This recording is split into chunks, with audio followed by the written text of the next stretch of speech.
I want to acknowledge in our presence the interim president of the Clarence Fitzroy Bryan College, Dr. Moya Rotham. I also acknowledge all the students who have come out today and my esteemed panel. Good evening and welcome to the first ever CFBC panel discussion on International Mathematics Day. My name is Lesroy Williams and I am your moderator for tonight's proceedings. We hope to have a lively discussion. The International Day of Mathematics is celebrated annually on March 14th. This date was chosen because it coincides with Pi Day, which celebrates the mathematical constant pi, approximately 3.14. The International Day of Mathematics was proclaimed by UNESCO in 2019, and it aims to highlight the importance of mathematics in various fields, such as science, technology, and education. Each year, the International Day of Mathematics has a specific theme. And for this year, 2025, the theme, as it is so clear on our monitors, is mathematics, art, and creativity. People around the world participate in activities, events, just like what we are having here today, and competitions to celebrate the day and promote the role of mathematics in improving the quality of life and contributing to sustainable development. My esteemed panel, I have on the panel His Excellency Dr. Ricardo Neal, Ms. Liska Bass, Mr. Ellsworth Diamond, Mr. Wycliffe Morton, and Mr. Enoit Inanga. I hope I pronounced that correctly. Don't get me in anger. Tell me. Enoite Inanga. Thank you for that correction. I don't want to get you angry. And they are the presenters for this evening, and I would call on them to give their presentations, after which we will engage in a lively discussion where you can ask questions and so on. So we are all on board. My first presenter is His Excellency Dr. Ricardo Neal.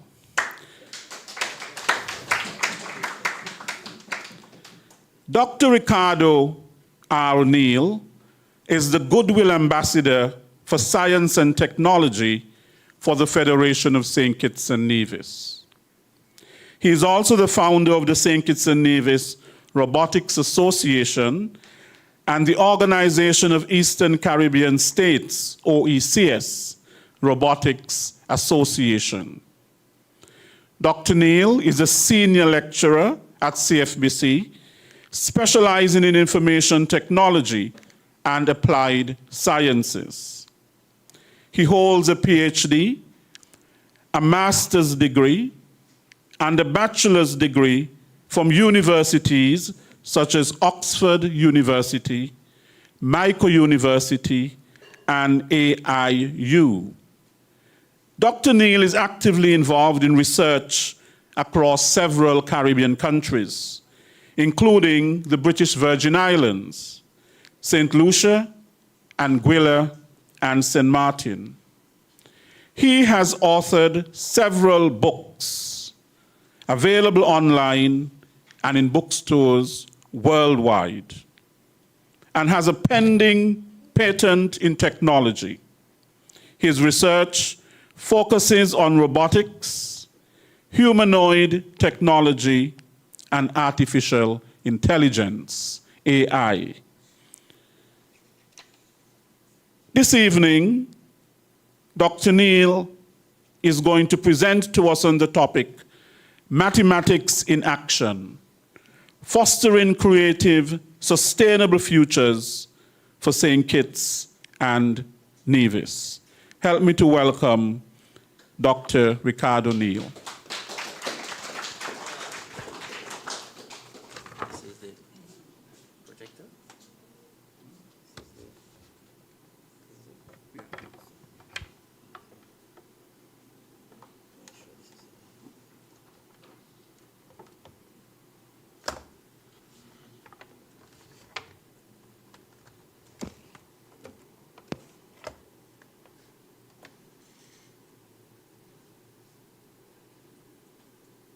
Making sure everything is working.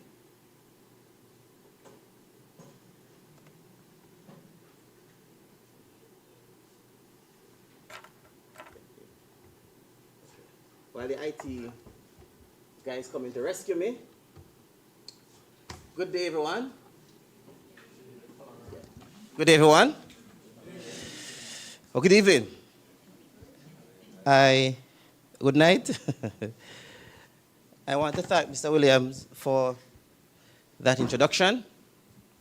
But more so, I think it's important for us to be here with you. And I want to thank you for actually coming out. Ready for me?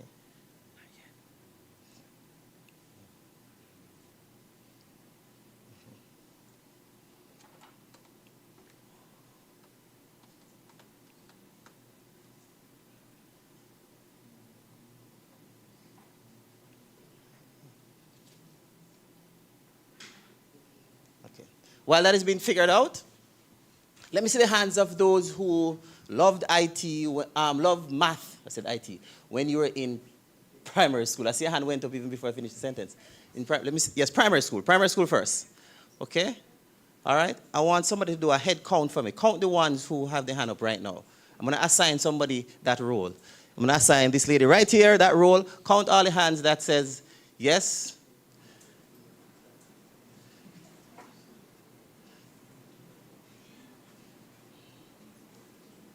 Don't forget Mr. Diamond here.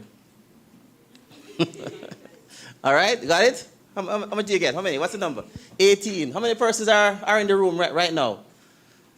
So you're one. One? 2, 3, 4, 6, 7, 8, 10, 11, 13, Okay. 14, Mm-hmm. 15,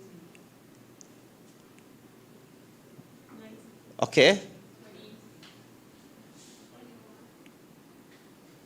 Go ahead. You're free to count. Mm-hmm.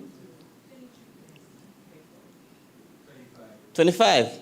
Okay, 26. And up here we have what? 27, 28, 29, 30, 31, 32. And we got how many out of that? Okay, 18. So are we on a good standing right there? No. Numbers look a bit shaky, right? Okay, what about secondary school? Let me see the answer for secondary school. My counter? You're my counter.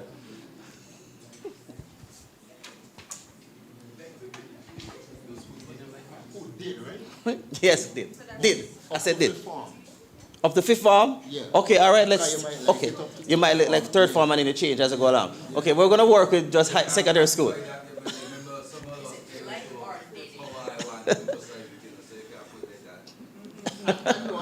Yeah, no, that's why I leave it general and open. Okay, what is the number? 14. IT guy, I need your assistance again.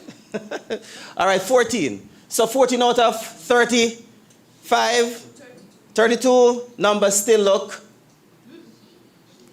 Okay, somebody said shaky again. Okay, what about in real life?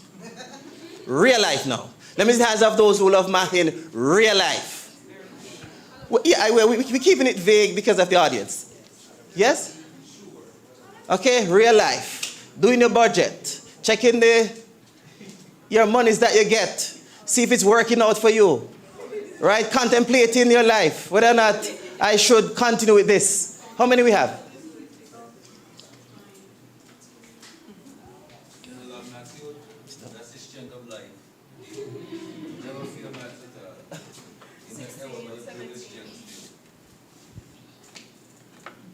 still. Okay, 17? 17. So what does that say to us on a general perspective? A lot of work needs to be done. Okay? Is not good at the foundation. Now, given that that's the case and the IT guy is working on my presentation, let me just go ahead. Right? Now, the Caribbean Examination Council would have released their annual report based on performance within the Caribbean region. Now, I like to pay attention to St. Kitts and Nevis, primarily because we want to be a sustainable island state, yes? And so we have to pay attention to that. Now, in 2023, we recognized that the results that came from CXC for CSET, given that that's the largest group, we had about 43% pass rate. Now, prior to that, we had 33% somewhere there, which means that there's a 6% increase for this year. That means we still have some work to do. Yes? Right? Now, in order for innovation to take place, math has to be a core of that. With us sidetracking math, then we are setting up ourselves not to innovate. Do you agree with me? IT guy not ready for me yet? Okay, all right. So let me go ahead. Right, so today I'll speak to you from the perspective of being the ambassador for science and technology, not necessarily from the point of view of being the chairman for the Robotics Association. So whenever I travel to speak, most persons expect me to bring robots and so forth. And sometimes I do that. Somebody in the back, I do that. But for this particular presentation, I want to focus more on where we are as a people and where we can get to. Okay?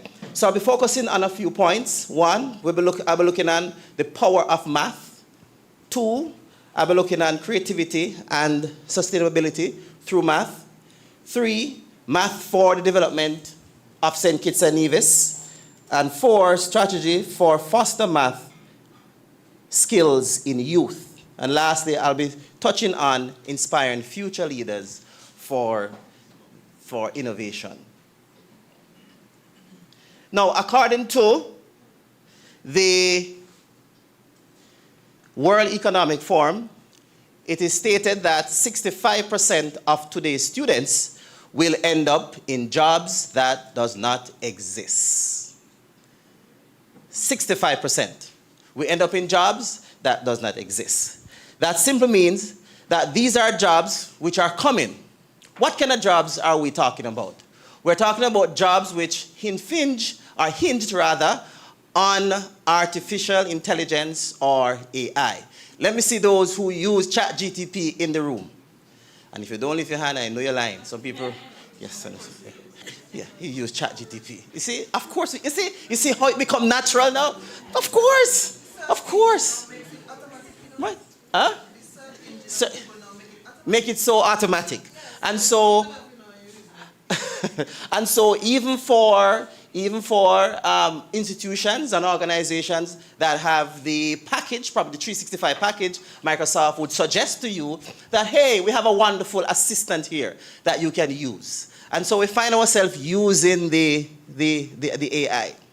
Now, what I did once in my class is to have my students research and then present in the class after using AI. How do you think they did? The same. All of them had the same response. No, all of them didn't have the same response. But all of them got the answers wrong. So the question is, why would you get an answer wrong when you're using artificial intelligence? It should be able to pull from all of those resources that we have throughout the libraries all over and give the right answer. Why would it generate an incorrect answer and give to the user? That is because of what we call prompt. Prompt, right? The ability to inform the AI as to what you want. The ability to instruct it as to what you want. If you type into that AI, give me 6 types of, let's say, rice. It is just going to pull rice from all over the world, right? If you ask AI to give you a definition for seasoning, it is going to pull the definition from the first data set that it detects, right? Now, because that becomes complex, it therefore means that now a different career would have to be birthed, called a prompt engineer. That means that is a career that is coming. The ability to instruct the AI as to what to do. What causes that to happen that way? Math. Which one? Math, right? Cause the AI to actually do what it does. I asked the student once, give me a definition for seasoning. They all gave me seasoning. And if I should ask you, what do you define seasoning as? Raise your hand, anyone? What did you define seasoning as? Except the panel. Yeah. Substance to make the meal palatable. Okay, all right, yes, same thing. Anything that means Flavor, okay. So currently, our natural thinking moves to that. Okay? However, if you, okay, it's a source of preparation for timber. preparation for timber. You see now, that's why I didn't want to call on the panel. But anyway, so what happened is that when you instruct the AI based on context, then it changes its response from what you have opened the door for it to respond to. So if you just say define something, it just gives you the first data set that it can find. But if you say I am doing, let's say, woodwork, timber technology, and I want to define the term seasoning, it will say seasoning is the ability to dry lumber or the methodology of dry lumber, which is totally different from what we know seasoning as. Because we know seasoning to season some meat and have a wonderful time. Yes? Right? But that's totally different. So now we find that if we're able to instruct the AI properly, then it will give you the correct response. Are you with me so far? Right? Oh yes, thank you, sir. Now the power of math is primarily because, the power of math is primarily the core function why we can have artificial intelligence behave how it actually behaves. Now, I just want to put a point as I continue. In 2023, when AI start to come, I think it's December, OpenAI released their platform. Harvard University, I'm not sure if we follow the news, Harvard University came out and Harvard said, no student should use AI. Right? Harvard came out with a big publishing. 4 months after, Harvard released another paper. Students should use AI, but with guidance. Okay?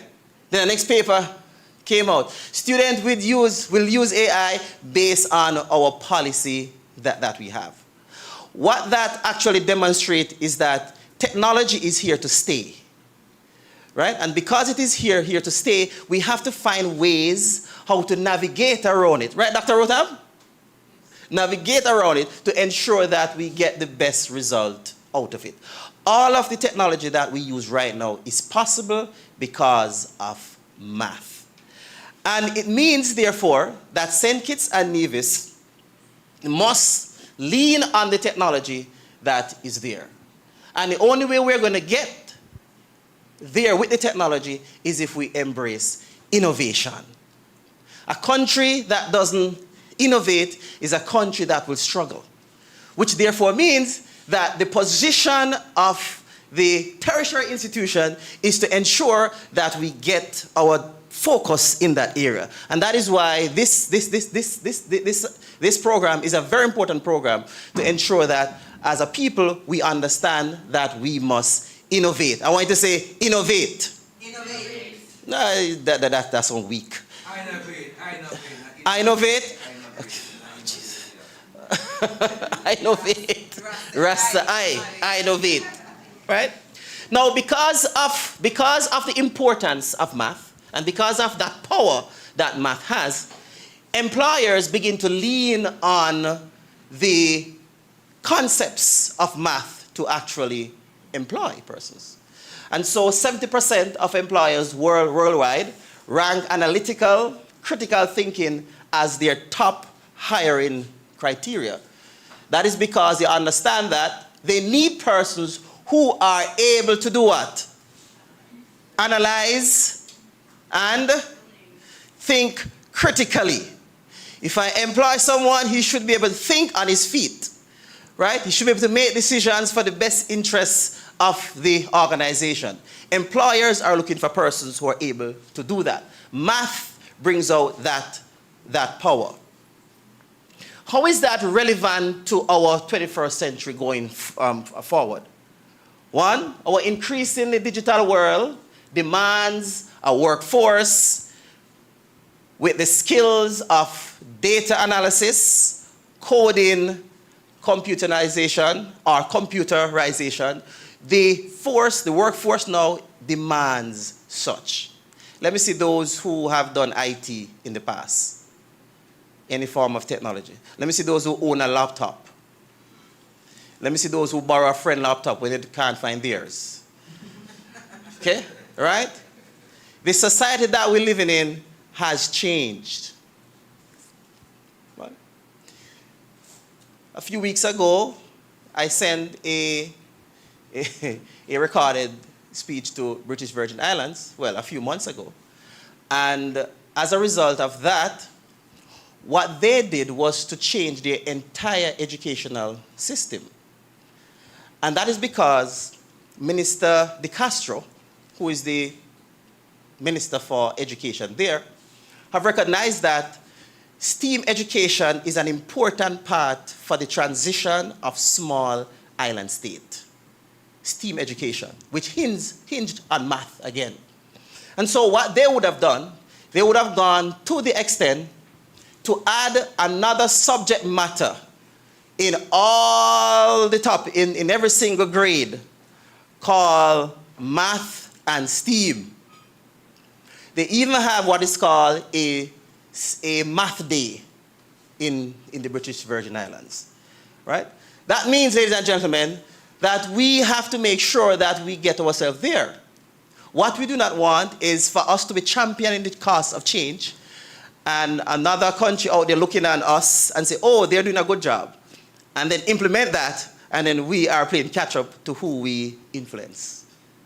Yes? And so they would have made that change because they understand the importance of math. Math, therefore, is the gateway to these demanding competencies, shaping innovators for St. Kitts and Nevis, engineers, scientists who will build the next generation of solutions. Our program here at the college is hinged on the basis of solving problems. And I do have a few of one of my students here at the front there. He will tell you that our main goal, our main goal is to ensure that we innovate, to create, to transform the economy of St. Kitts and Nevis. Now, I do understand the concept that is out there, where lawyer, doctor, those are what is classified as the ideal career. And I do have lawyer friends. I do have medical doctor friends, right? However, when I'm talking to them, I say to them, I am the most important one here, right? Because we are innovating, changing. And I want the young people to think like that. Innovate. And how we get innovation done is by sticking to the fundamental principles of math. Are you with me so far? creativity and sustainability through maths, research in climate model, renewable energy, etc., all depend on math and algorithm to predict patterns.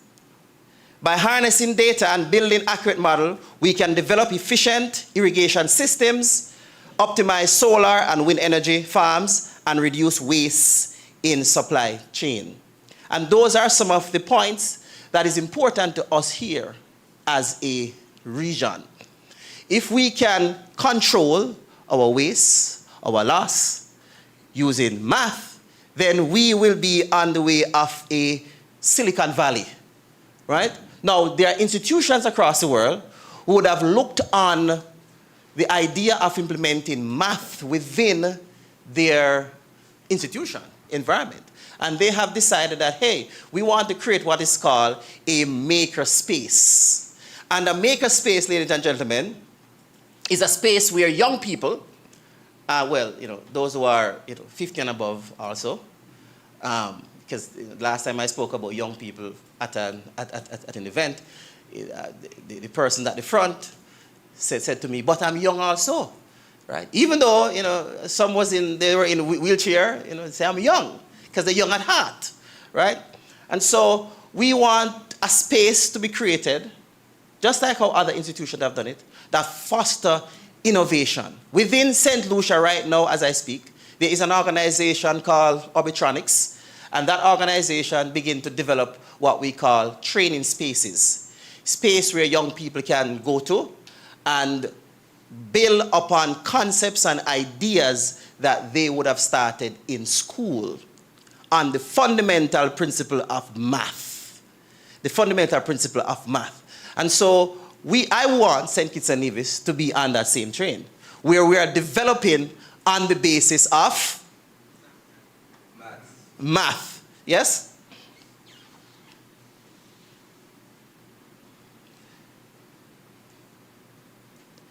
Now, transitioning from traditional sectors to knowledge-based sectors requires strong focus on math and coding.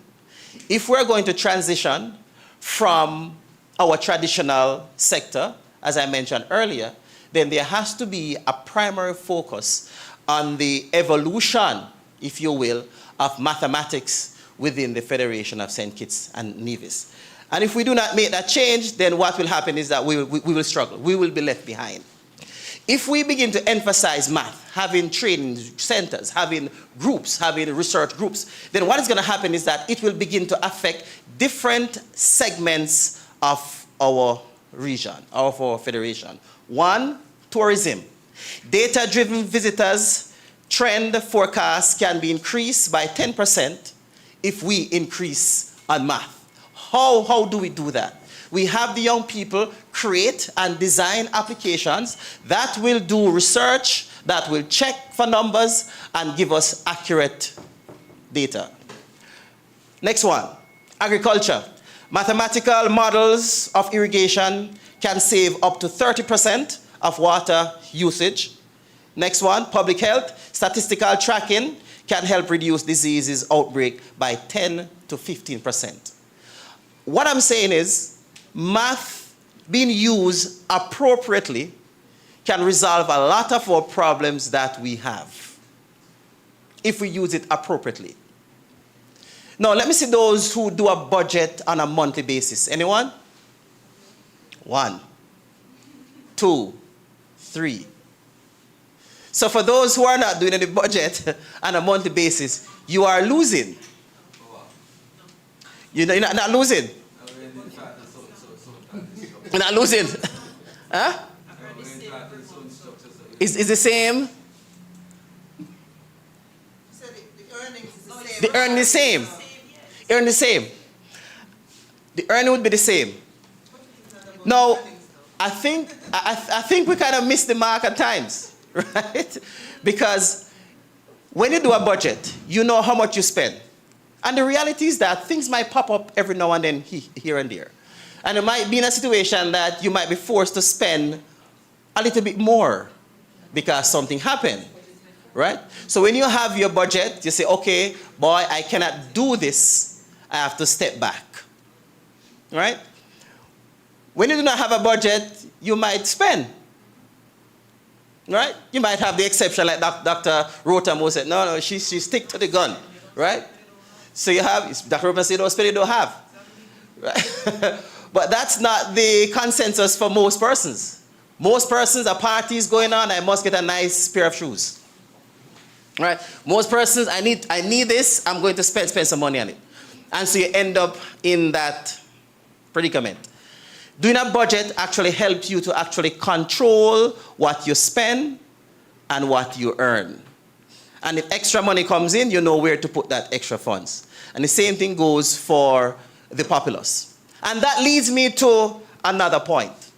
One of the reasons why you find, for example, the struggles within the region, and if you notice, our math pass rate in the region is low. That is factual. It is low, right? So when I ask the question, do you do a budget? More than 80% say, I don't do budget. Right? Then the question is, then why does our math percentage look so low in the region? Right? It therefore means that our young people are not being given tasks that are realistic in math to ensure that they get that training out of it.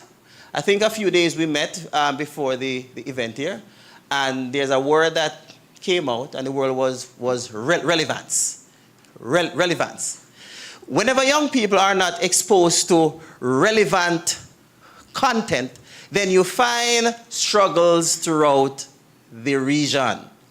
If math is being taught, they must be given relevant activities, relevant exercises, relevant to reality, and that will address the reason why our pass rate is actually low. Right? Let's move on.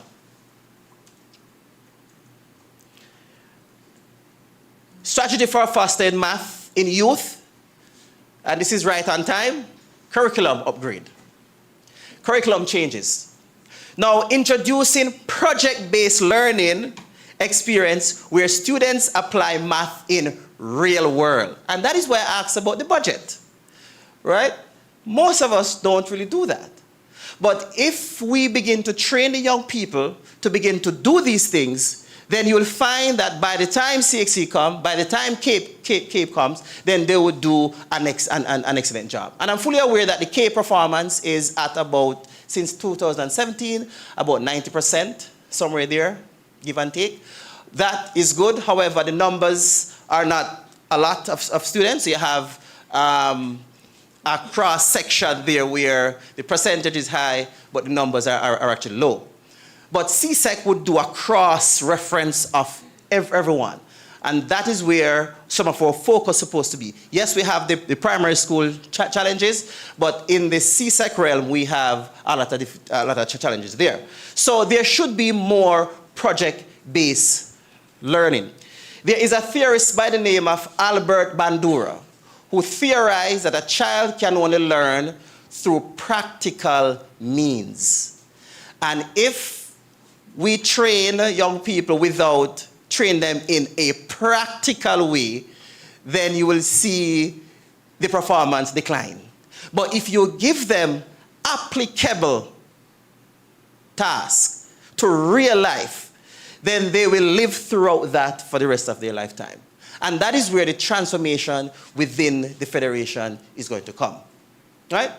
Now, I like to draw references with different countries across the world, because someone has to advocate for it. We have to draw a reference. When we look on most of the European countries, and we look on some of the Asian communities, and we look to see what are they doing that will have their country creating technology such as the apps that you use on your phone, the phone that you use. Now now we begin to see persons building robots for tourism, robots for the healthcare. They begin to do a lot of building and development if you look at their educational system, you find that there is a strong emphasis on STEAM, science, technology, engineering, arts, and mathematics. And that is one of the reasons why we have the St. Kitts and Nevis Robotics Association. We are 900 plus members strong. Why? Because we believe in innovation. And that innovation comes with the fundamental core principle of math. Teacher training. Strategy for fostering math in our youth. Teacher training. There is a methodology called STEAM methodology. A number of the countries across the world have adopted that model. That model means that students is given tasks to complete as opposed to list, define, and explain. List, define, and explain is important. However, list, define cannot be the core focus in this modern age that we're living in. Young people must be given tasks that reflect their everyday life, and that would move us into the 21st century. Engaging students with project-based learning. Well-trained teachers can boost student performance by at least 10 to 20%. Let me say that again. Well-trained teachers, and we have some excellent teachers here in the Federation of St. Kitts and Nevis. We have some wonderful ones here at CFBC also. Well-trained teachers can boost performance by at least 10 to 20%. And I'm sure most of us here can attest to having a teacher or two that they know was extremely good and that teacher pushed the boundary. Let me see the hands of those who would have had a teacher in their life who actually would have influenced them moving in the path that they're moving in. Yes? Have a good teacher. I'm going to ask for some names now. Who is that teacher? Who is that teacher? She pointed at herself. Who's, yes. Mr. Diamond. Mr. Diamond? Okay, he's right here. Miss Harry? I saw her here, and I saw her here. Miss Hunkins. Dr. Rotem, I saw your hand. So I'm going to call her. Yeah? There's so many. Right? I see her. Yes? Miss Maddie. Miss Maddie play a big influence. Right? That is because when you have teachers who are well trained and teachers who understand the concept of project-based learning, that leave a mark. I have a teacher. I had a teacher. I had one by the name of Professor Reynolds. He was very rough on me, hard on me, right? Because he wanted to see the best, all right? And so these are some of the effects that comes up when you have that kind of influence in your life. Parenting. In order for us to have math within the society, there are few things that we need to do, or to emphasize math within the society. We must do some hosting of some events. We must actually have family night math. Have you heard of that before? No. See? We need to have it. All right? Right? A math movie night. What is this? Yes? Somebody say, wait, we're watching. Right? Right? Now, these are foreign to us because the first time we're hearing it. Yet other countries are entrenched within, I know time is going, are entrenched within it. We want to ensure that some of these strategies are leveraged. We want to promote math on the radio, in the media, right? So everywhere you turn, you actually hear about it. Now, there's a particular group of person who they say is very good at math, right?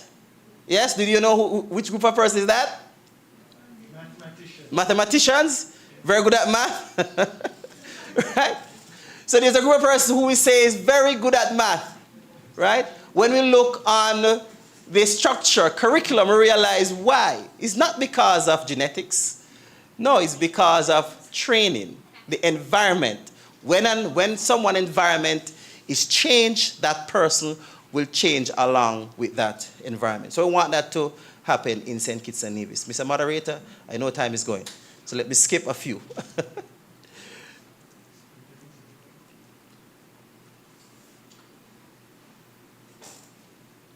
Role modeling and mentoring. Highlight local and international mathematicians, engineers rather, scientists, and innovators.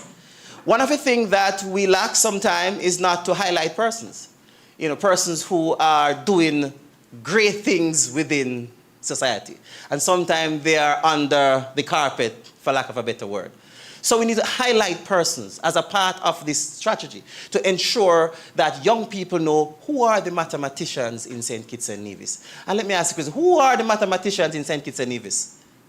Don't answer that. Okay? So we need to highlight those persons. What that does, it influences the young people to actually want to become like those persons. Show young people how math leads to tangible impact, not only in the classroom, but on a sustainable basis where green energy is concerned, waste reduction, and community-based environmental projects. That should be the goal. Encourage students to propose their own sustainable projects with math-based solutions. That will work in any society under any group. Celebrate their achievements, right? If a young child, a young individual creates something, no matter how mediocre it seems, highlight it, promote it, right? Bring it on the radio wave. Tell your friends about it, right? What it does, it changes an environment. Within the IT program, we have developed a methodology of changing the culture. Whenever students come to me, they come to me from a high school perspective. They come to me from a home perspective. They come to me from a culture of do your work the night before it's due. From a culture of completing this task 5 minutes before it's needed. So now you have to create a new environment. By emphasizing math throughout the Federation of St. Kitts and Nevis, we are signaling a new era of change within the Federation. Our focus, my focus here, is to ensure that we innovate and create. The only way we're going to create these businesses and create these opportunities for these young people and also have them come along is to emphasize the importance of math. Thank you very much for listening to me, and I know I'm over time.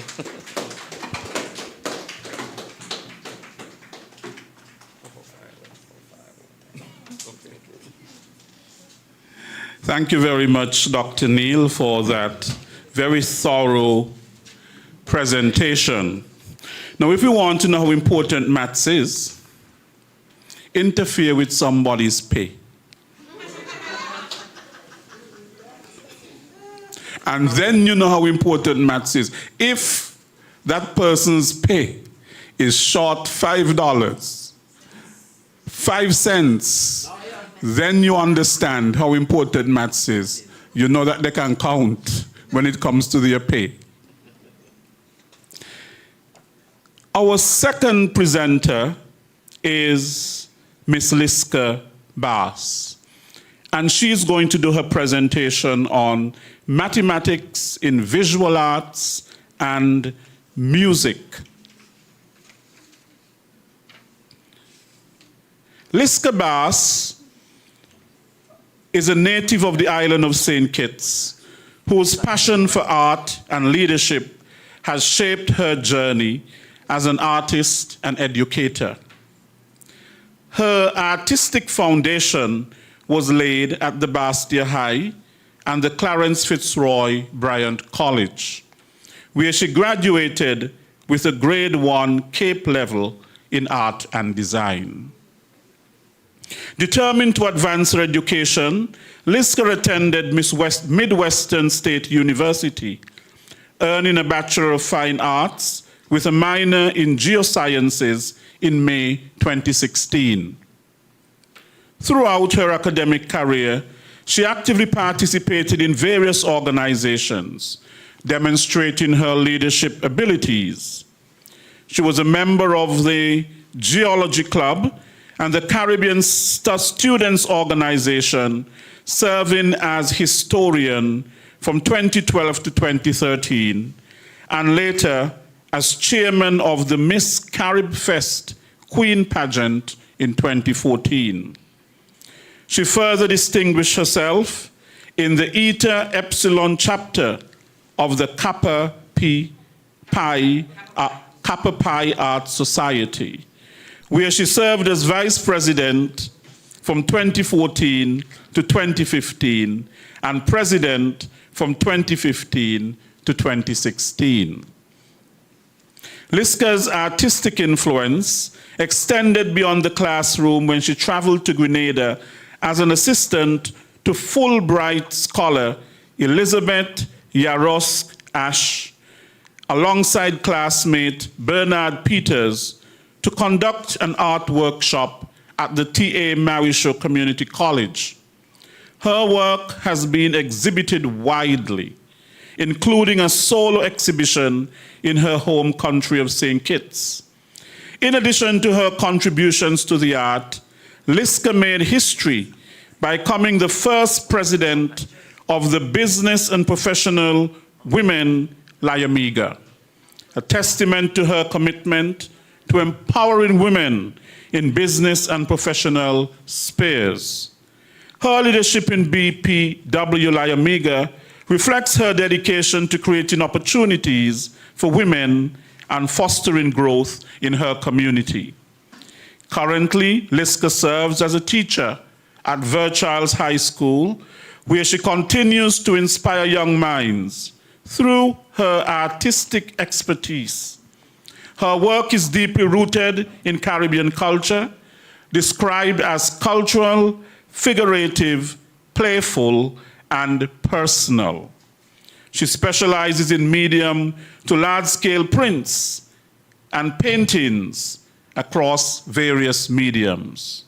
Inspired by the artistic styles of Van Gogh and Degas, her work reflects a bold use of color and dynamic subject matter. For Liska, Caribbean culture is a celebration of the vibrancy and resilience of its people.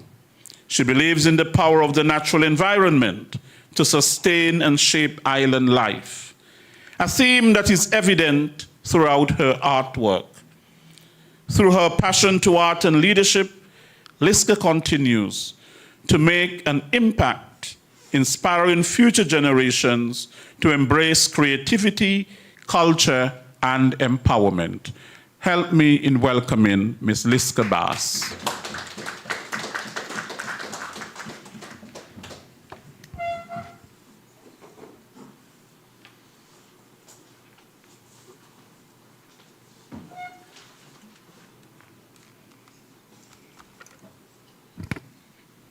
All right, hi.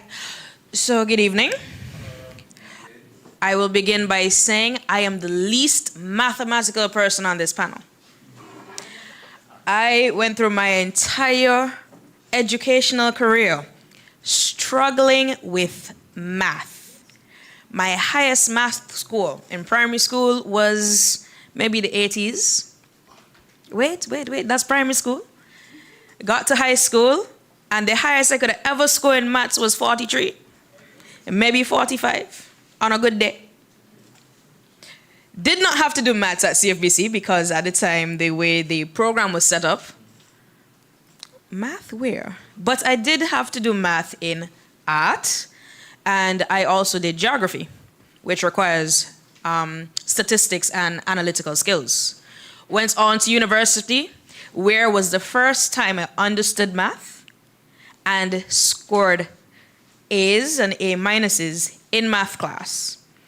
So it is not that math is difficult, or say it's just the concept and the way it's being taught kind of turns off some persons or two, because I did calculus, pre-calc, and trigonometry, which are the highest levels of math when you get to university level, as a student that was struggling with math in high school.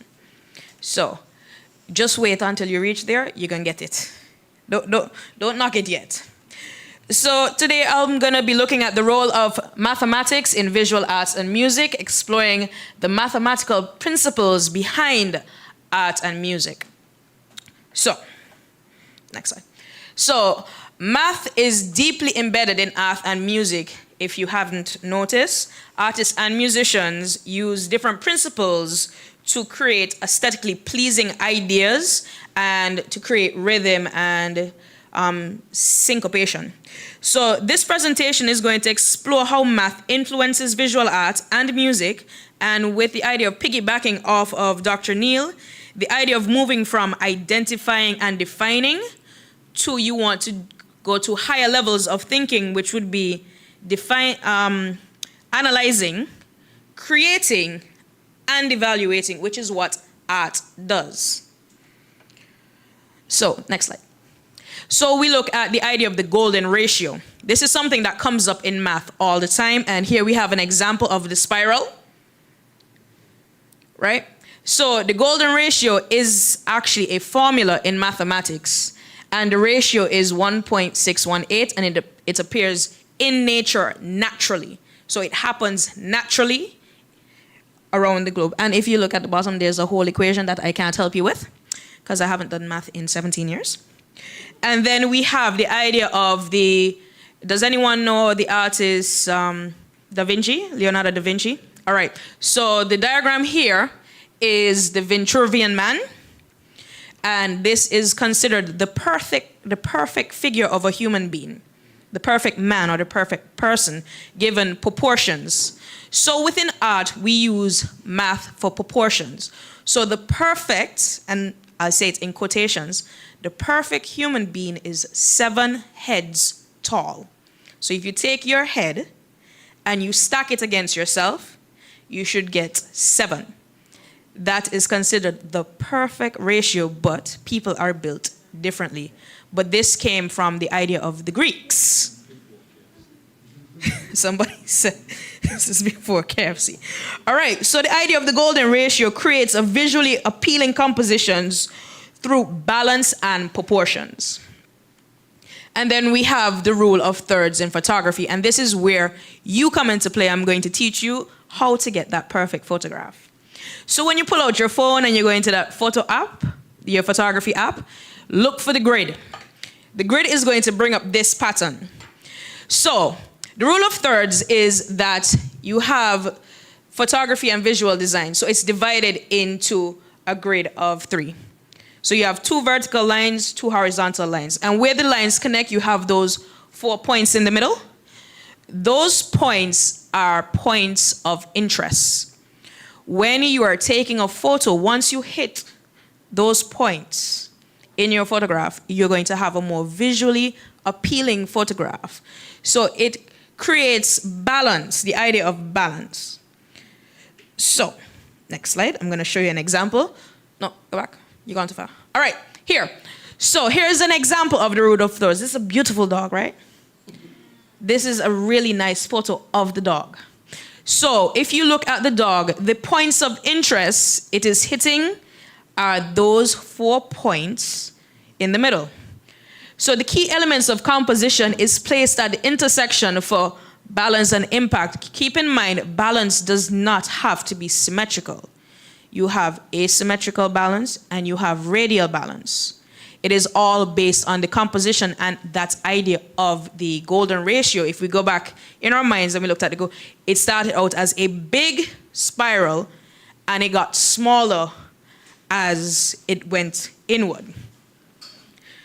So the example, when you're taking a portrait, so keep in mind when you're taking a portrait and you pull up that grid, always have, or even if it's a landscape, the person's eyes, the level of the eyes, should always hit that line. The top line, always line up the eyes on that top line. If you're taking a picture of a landscape, find a way that you put the most dominant piece of that landscape to hit either one of these sections of your photograph. Go to the next slide. Here's an example. So here we have 2 photographs. Which one do you find visually appealing? Is it the one on the right or the one on the left? Which one? The one, this one? This one? No, this is a terrible photograph. No, this is the correct one. So if you go to any artist or you go to a magazine, they're gonna choose this because it gives you room to wonder. It creates rhythm, it creates movement. This is a stagnant picture, there's no way for the boat to move.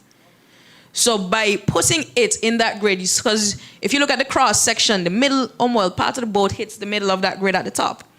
You always want to give your eyes room to wander and think about, well, what's the story behind the photograph?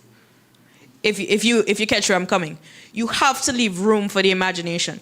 We're all visual creatures at the end of the day. The first thing you think with is your eyes. When you look at a plate of food, before you could even taste, but that food, they look good, you know. And it comes down to your color of choice. Before you could even taste it, yeah, because of the color. So it's the same thing here with photography. You need to give it room to think. Next slide. Oops, I went the wrong way. All right, so remember we talked about symmetry and balance. So we look at geometry in art, and it comes down to architecture. This is an example of the Taj Mahal, which is, according to my friend, it is a tomb. It was built by a king for his queen. Unfortunately, during construction, she died because it was supposed to be a palace for them to live in, so it became her tomb. And if you look at it, he found the best architects and the best designers to create it. And if we look at it, it's symmetrical. It's a mirrored image, right down to the pool and the landscaping. So it creates this idea of harmony and balance because, like I said, it is a tomb. You want your eternal peace. So the idea of architecture being visually pleasing comes down to the same idea of balance and geometry. And then we look at stuff like Islamic art. So you know those tiles that you put in your kitchen with the crazy patterns? That's math. Creating that, a repetition, it's an equation that you use to create that repetition across the sphere. Next slide. So now we move to music and rhythm and time signatures. All right, we have any musicians here? All right, cool. So if you're doing music, you would know this. You try. All right. Music relies on maths for rhythm and beat and the time signature. So here we have the time signature, which is 4/4, which is the most simple and most common time signature, meaning that there are 4 beats for each bar. And this tells you what type of beats. So who knows what the musicians, what this 4 represents? What beat or what note is represented by the 4? The bottom 4. Mm-hmm. It's a crotchet. Very good. So it's a whole note. Ooh.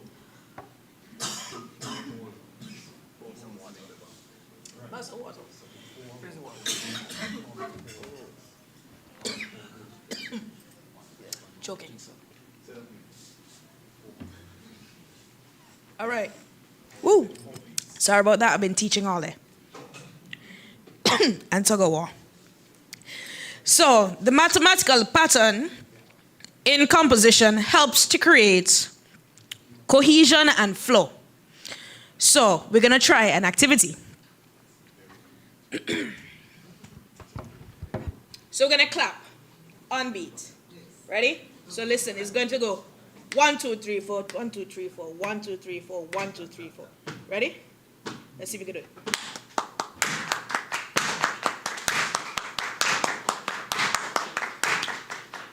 All right. Is that a 4 beat or a 3 beat? A 3 count? 4. Right. 4. It depends. But it depends on where your first beat lands. So it would be considered what? Time signature, sir? Miss, which time signature, sir? Which one? What we just clapped. So that's how I said if you're going really fast. Mm-hmm. So it still could be considered 4/4, or it could be considered 3/8. 3/8. No, not 3/8. It cannot be 3/8. No. It's still 4 beats. Four beats. 1, 2, 3, 4. 1, 2, 3, 4. 1, 2, 3, 4.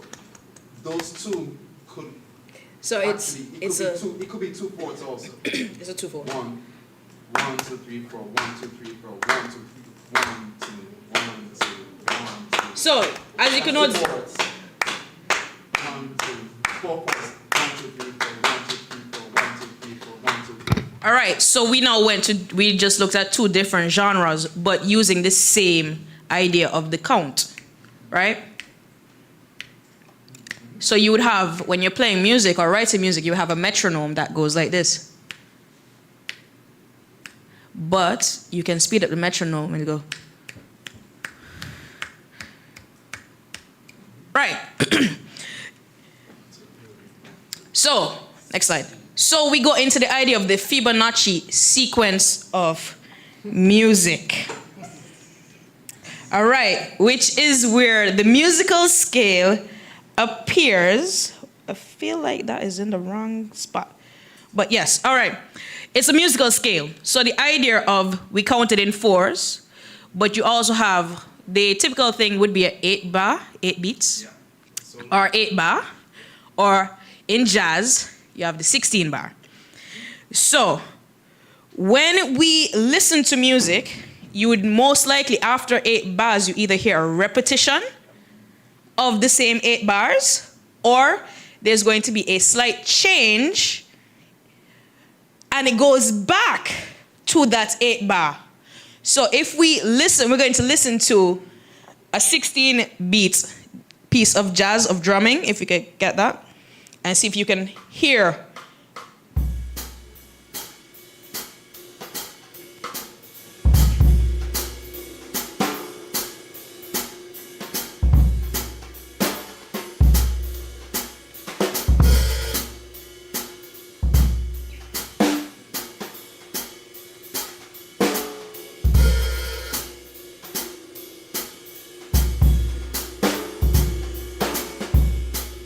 All right, so as you listen to it, it went, and then you hear the boom, and it went back to the same 16. And, okay, we can stop the music. So it continues throughout music, and it's not just in jazz or classical, it's found in soca. It's found in Afrobeats. It is found in zouk, reggae. You can't get away from the Fibonacci sequence, even if you tried. Even those of you, anybody in here dance or goes to dance class? Or ever heard dancers? Okay. And when you're in dance class, the teacher says, and 5, 6, 7, 8, and 1, 2, 3, 4, 5, 6, 7, 2, 2. What was that? That wasn't, who sang that? 2, 3, 4, 5, 6, 7, 8. Yeah, that was Grandmasters that came out with a whole song, 5, 6, 7, 8. Yeah, so you still have that idea of the 8 count or the 8 bar happening. So we go on to the next slide. So harmonics and frequencies in music. So this idea of music is that you run a scale, and each scale has a different key. So the first scale you learn in music is C major, which is basically just running across the keyboard on the white notes. An octave is 8 keys, right? So each key, 1, 2, 3, 4, 5, 6, 7, 8. If we look at the image, you notice this key and that key is the same key based on the idea of the design. And it is still C. So if I take this C and I move up 8 keys, I'm going to end again on C. However, the frequency is going to be higher. The pitch is going to be higher if I'm going up. If I'm going to the left, if I'm going to the right, it's going to go higher. If I'm going to the left, it's going to get lower. But it's the same 8 keys. So you have the idea of pitch and frequency. And then you get into the idea of the perfect fifth. But that's another story. And then, no, go back. we get into Pythagoras' discovery of mathematical relationships in music, which is the foundation and basis of Western music. That whole equation that you learn in maths in high school that nobody ever think they're gonna ever use again, here it is in music. And then you have the idea, next slide, of fractals in art and music. And the easiest way to show you the fractals is in music, where each idea here is represented by numbers. So you have the first one, which is your semibreve or your whole note, which is equal to 4 beats. So remember we looked at the time signature where it's 4/4. That's the 4. And then if you divide that into 2, you get a minim, which is 2 beats. So you get 2 beats out of your semibreve. Then you go down to your crotchet, which is your 1 beat, which is the beat that goes that steady. That is your crotchet. Then you get to the half beat, which can go, which is known as a quaver, and then your semi-quaver is going to be even faster. So remember we were clapping 1, 2, 3, 4. So the first one was an elongated pause, which would be your 1 beat, followed by 2 quavers or 4 semi-quavers. And this is the idea of fractals. And it's also found in the art. Anybody know about the artist Jackson Pollock? His artwork looks like complete chaos, where it's literally just paint thrown across the canvas. It is not paint thrown across the canvas. It is math. It is done through gravity. He sets up his canvas on the floor. He puts the buckets suspended by a string. He puts holes in the bucket, the paint, and he pulls it, and he lets it go. And it creates this haphazard. So it starts looking like chaos, but as the string and the bucket moves with gravity and rotation, it starts to create the exact same pattern. You remember when you were small and you take the circle ruler thing and you put it in and you go round and round and round and round and round? That is what Jackson Pollock did for his artwork. And then he smoked, so a little ash here, a little ash there to jazz up the piece. A little wine splash here. And if you actually look at his work, you could see numbers coming out and patterns in his artwork. So fractals is what we use to compose complex ideas in music and for the writing of music. Next one. So the interconnection of math and art and music. Math provides the universal structure for creativity. Artists and mathematicians use mathematical concepts. Well, musicians and artists use the mathematical concepts to enhance their artwork. Math bridges logic and beauty to create structure for artistic expression. So when you think artists are just out there doing their thing, there is some math to it because we deal with ratio, we deal with proportion, and we deal with measurements, even if we're not thinking about it. And then conclusion. All right, so math is the essential foundation in both visual arts, music, and I forgot to add dance. Understanding mathematical principles can help artists and musicians, especially if you're a musician trying to write music. You must understand the idea of time signature, rhythm, pacing, syncopation, and frequencies and pitch. It encourages an appreciation for natural math because math, the order of mathematics, is found in nature. When you look at patterns, you're going to find that golden ratio. You're going to find the Fibonacci sequence. You're going to see triangles. Everything creates a triangle. The idea of triangle, the triangle of life. In an earthquake, they say, you go into the triangle of life, which is in the corner. Triangles are structurally sound. Am I correct? No? Triangles are not. Man, are you to build a house? It depends, but triangles should be structurally sound. And pyramids. There you go. They're pyramids. But if you look at, if you turn a pyramid into a 2D object, it is a triangle. Right. Except the base, except for square base. You see, now the mathematicians are trying to discredit me.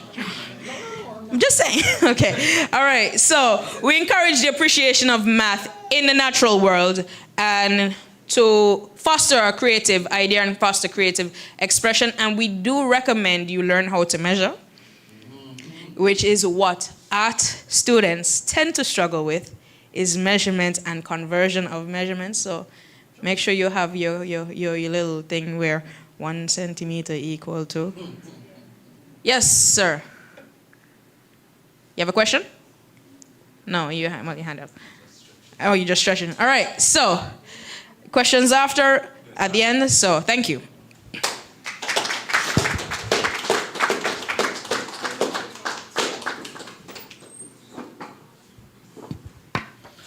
Thank you so much, Liska, for that presentation. Very interesting. Maths in visual arts and music. We didn't know that you had so much maths in visual arts and music. Our next presenter is Mr. Ellsworth Diamond, and he's going to be presenting on teaching maths for creativity. Ellsworth Diamond is currently a senior lecturer at the Clarence Fitzroy Bryant College and serves the faculty in the capacity of faculty representative to the Board of Governors. He has over 35 years in teaching and education. He holds an MEd degree in educational leadership with interest in the use of mathematical analysis in school strategic planning. He has a BSc in pure maths with a minor in computer science. Mr. Diamond is teacher trained with certifications in facilitating learning at the tertiary and secondary levels and in the online and AI environments. His work-related experiences covered marking CSEC mathematics, moderating teacher education associate degree assessments in mathematics for the University of the West Indies, coordinating teaching practicum for the Teacher Education Division at CFBC, and facilitating mathematics courses at the CFBC. Mr. Diamond promotes the idea that an excellent teacher allows students to discover mathematics that is already inside of them. He currently lectures in pure mathematics, applied mathematics, technical mathematics, integrated mathematics, and mathematics and statistics. Help me to welcome Mr. Mathematics, Ellsworth Diamond.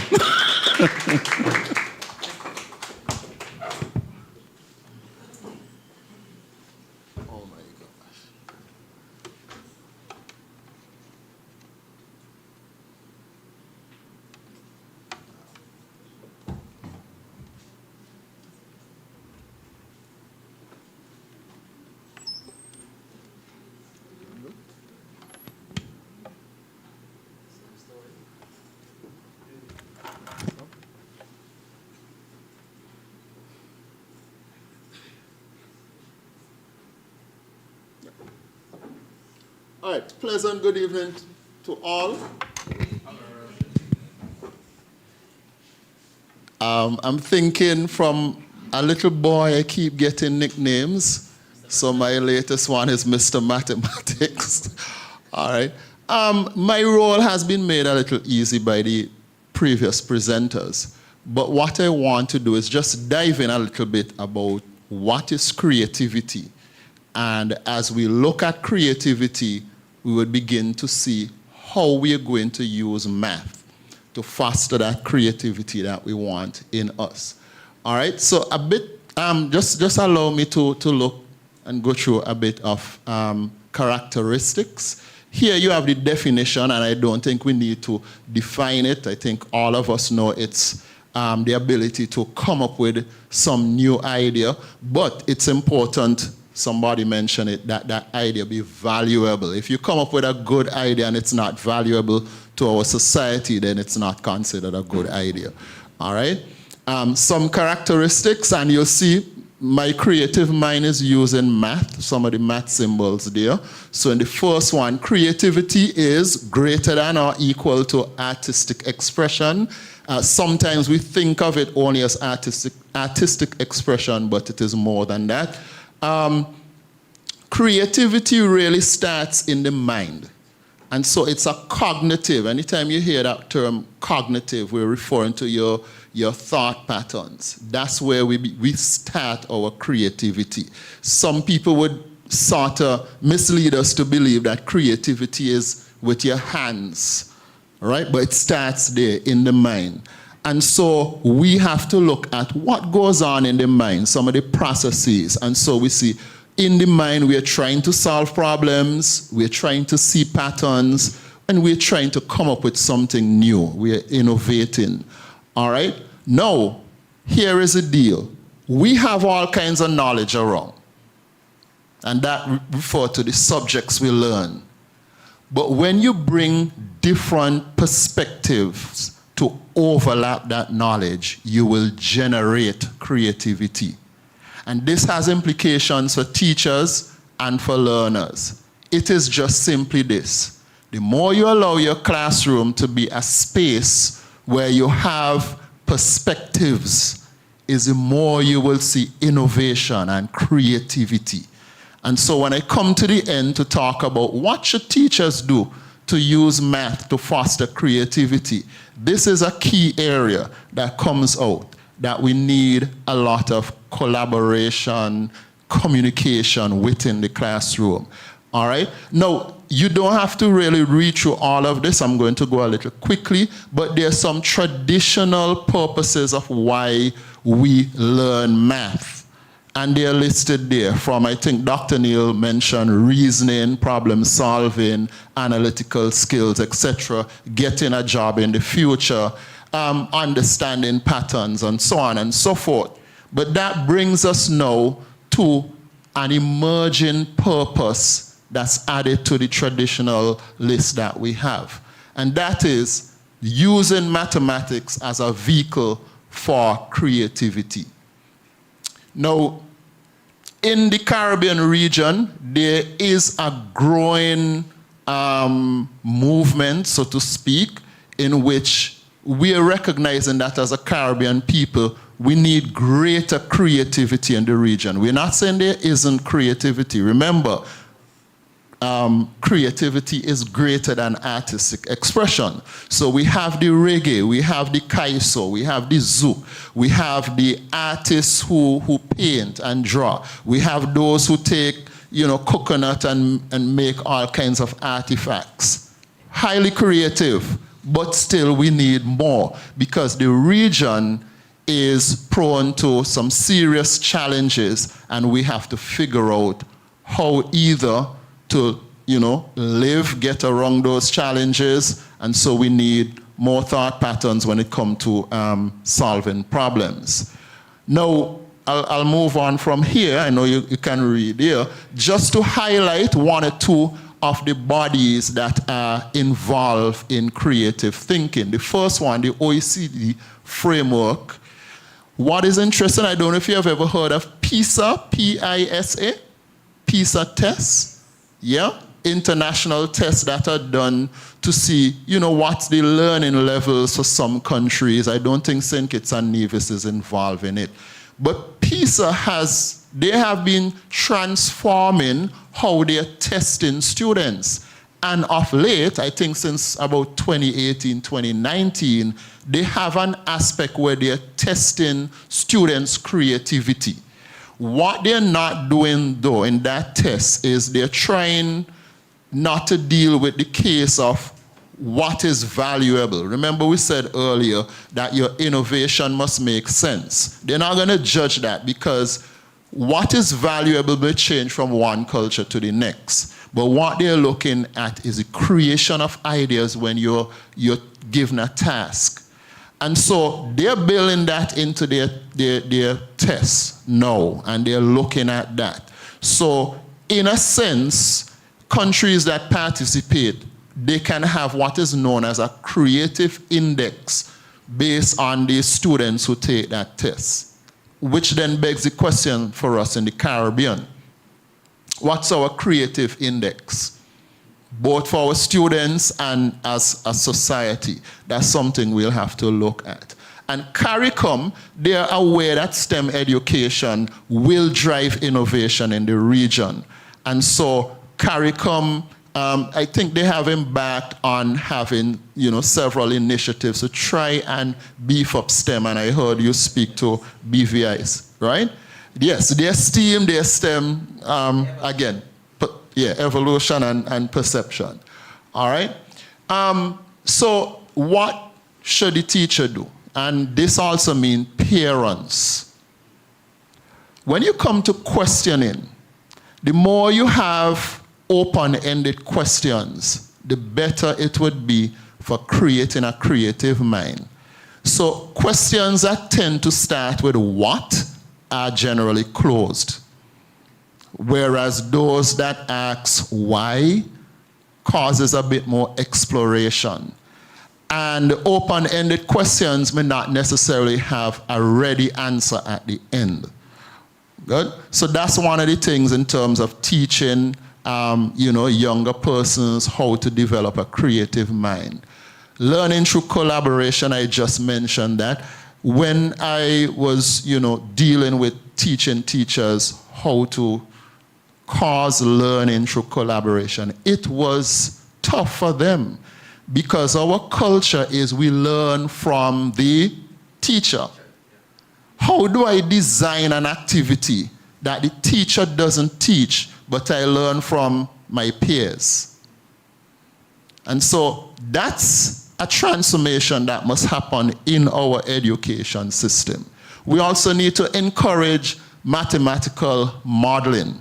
Rather interesting case in a class today, a TVET class, where I challenge my students to think of any activity in their life, and I will find maths that's related to it. And so one student, he's there thinking, and he said, okay, Mr. Diamond, listen to this one. I'm walking down the road, and I see a girl, and then I go up to her. What kind of maths is that? So I said, you see a girl? He says, yes. I said, you're sure it's a girl? He's like, why would you ask that? I said, because I'm thinking of a Venn diagram in which the heading is girl. That's maths, Venn diagram. Is she an element of that set? So he said, oh, so what about when I walk up to her? What's happening there? I said, that's a mapping or a function. You're moving. And the truth is, from Dr. Neal's presentation, and I didn't get the name, Liska's presentation, it seems like math is everywhere. You're just hearing math, math, math. And it is. It is everywhere. When I'm teaching the shape of the parabola, which looks like a U shape, I tell students, just look at your forehead. If you do that, you will see it. Your very forehead has a parabolic shape. You cannot get away from math. To eat is math. To sleep is math. It's not just numbers. There's a whole lot of things going on there. So we can take problems from our living and we can express them in mathematical terms. And then we can use math to help solve the problem. One thing we must do is make sense of what solutions are coming forth from the math. Sometimes they make sense, sometimes they don't. But modeling is key. Use of technological tools. I know the big talk today is AI, but I don't want us to miss the point that there are other tools. There are GeoGebra if you're doing math. There are so many tools out there that you can use to assist you in not just learning maths, but becoming more creative. We heard Dr. Neil speak to project-based learning. There's also inquiry-based learning. The difference here is in the project-based learning, there is something to deliver at the end, which we call a project. In inquiry-based learning, you don't have to deliver a project. You just take something and you dive deep into it. You investigate it. You inquire. You ask a lot of questions just so you can get a better understanding. All right? Promote interdisciplinary connections. Now, I had a life in Form 1 in PE that bring this out really, really, really good.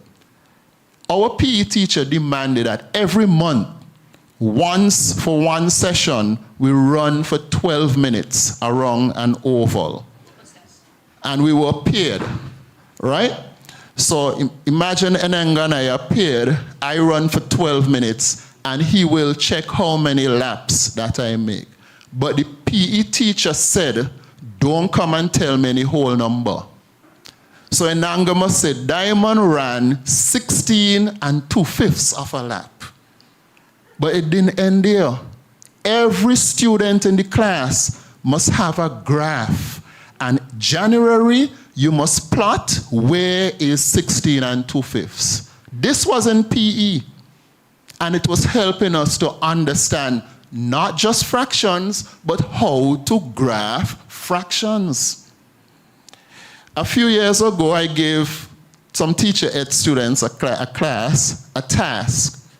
Take any lesson, any subject you want, and teach something else in that subject. So for instance, if you take social studies, teach maths.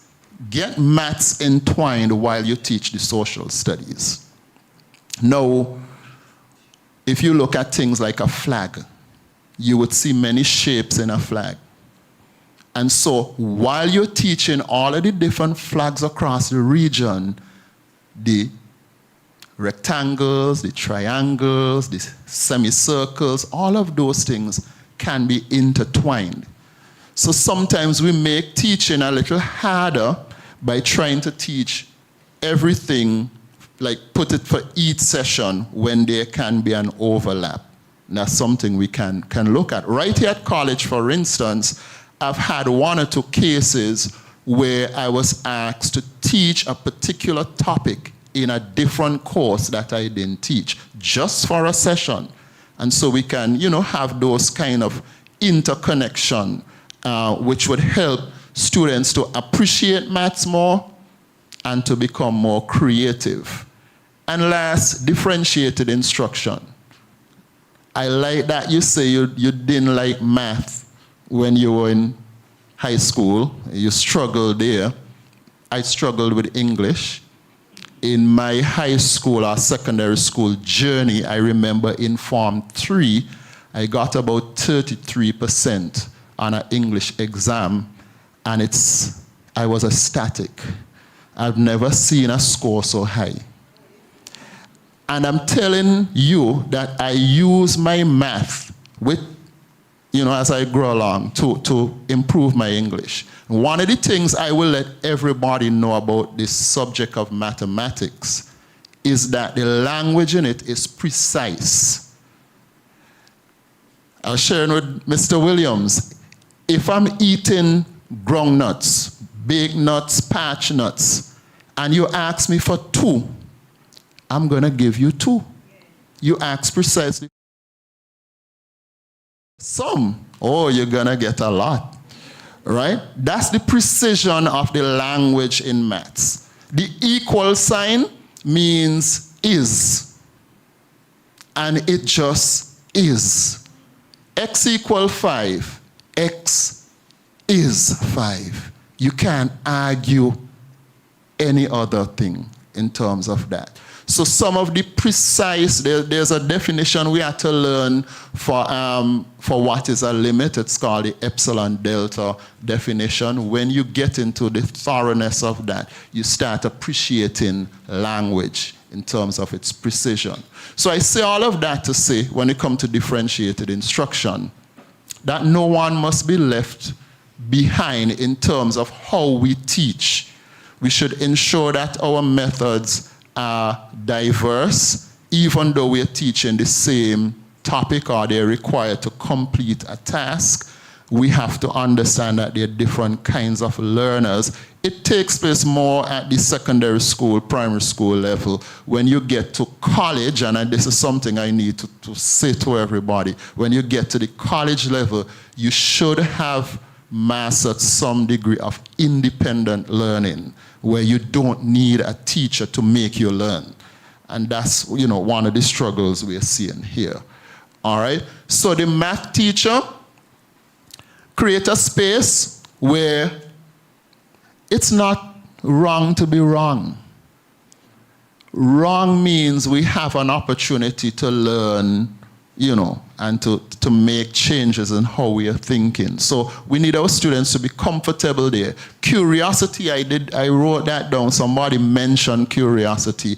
We must encourage curiosity and questioning. And I'm speaking to parents. I know you might come home tired. Jonathan might have 1,000 questions for his mother. But if you keep shutting him down, then you're actually shutting down his creativity. So we have to be able to, encourage the curiosity, maybe find different ways. Use culturally relevant examples. We need that. And I'll say something about AI and teaching. We now have the ability to not ask boring, straight questions, but questions that are targeted for our community, our cultural context. You can ask ChatGPT to design a question for somebody living in Old Road. It might, we understand from Dr. Neil, it might not give you the best response, but you could continue refining it and you making changes so that our questions will now make sense for our students. A simple question, then have AI. Here is it. If a ferry leaves Port Zante at 11:30 a.m. and it is traveling at 16 miles an hour, well, let's say 16 knots. We go down to 13, but I didn't want to go knots because we'll then have to change units. Most persons don't know what is a knot. Right, but let's say knot or miles per hour, whichever one. What time would it reach in to Nevis? Now, that question requires that you know what is the distance.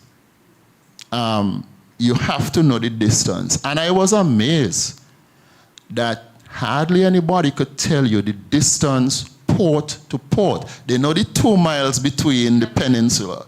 Yes.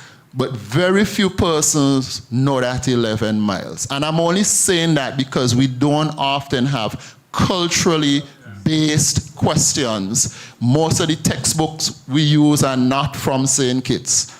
And so we need now in the classroom to make that little flex or twist. All right? On a personal level, teachers try to go through continuous professional development in the area of boosting creativity in our students. And lastly, we should try to experience some of what we teach. So if we're going to encourage creativity, teachers themselves must try to be a little creative. Now, there's one thing that is missing in all our presentations so far that maybe we haven't talked about, and that is it takes time. All of what we're speaking about won't happen overnight. You're not going to wake up tomorrow and be super creative. Creativity is something you inch forward, day by day by day by day. And so, teachers, parents must have some patience. As long as you're seeing incremental growth, we say it in Jamaica, things are happening, things are happening, things are going, right? So we have to be patient with what we are talking about when we're talking about creativity. My last slide has to do with what does all of this do for us in terms of benefit. Positivity towards maths, we really need that. Just take a walk down Bastille and just say maths. People might run from you. All right, so we want to boost that. Secondly, adaptable thinking. Some of our employers are saying some students who are graduating, they can't adapt. And we need our population to have that adaptability. Third, being innovative so that we'll be able to handle some of the challenges in the region, and also to come on board with things like entrepreneurship. We will be able to do better at that. We encourage collaboration and mutual respect, and we cultivate lifelong mathematical exploration and appreciation. I rest.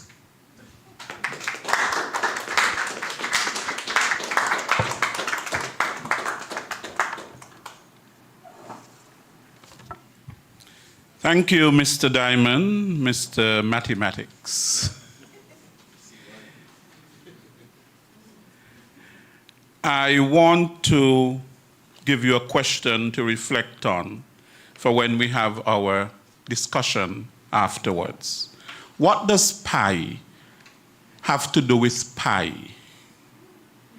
What does pi have to do with pi?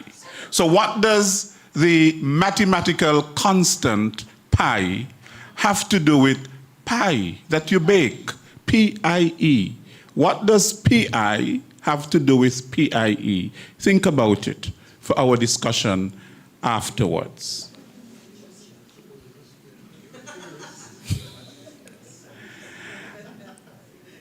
Our next presenter is Mr. Wycliffe Morton. And he's an architect, and he will be presenting on the relationship between mathematics and the built and natural environments. Mr. Morton has a very short biography that I had to put together. Mr. Wycliffe Morton is an architect by training. He is a senior lecturer at the Clarence Fitzroy Bryan College in the Division of Technical and Vocational Education and Management Studies, where he teaches architectural design technology. He is the current president of the Federation of Caribbean Architects Associations and the past vice president, America's at Commonwealth Association of Architects. Mr. Morton likes to be referred to first and foremost as a Christian, and he is an avid member of the Moravian Church and the future pastor. Mr. Morton.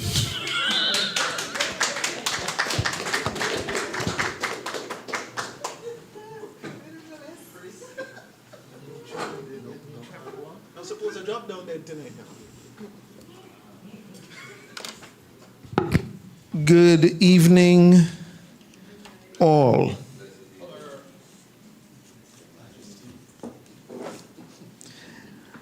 After such illustrious gentlemen and ladies have made such fabulous presentations, they have stolen much of my thunder.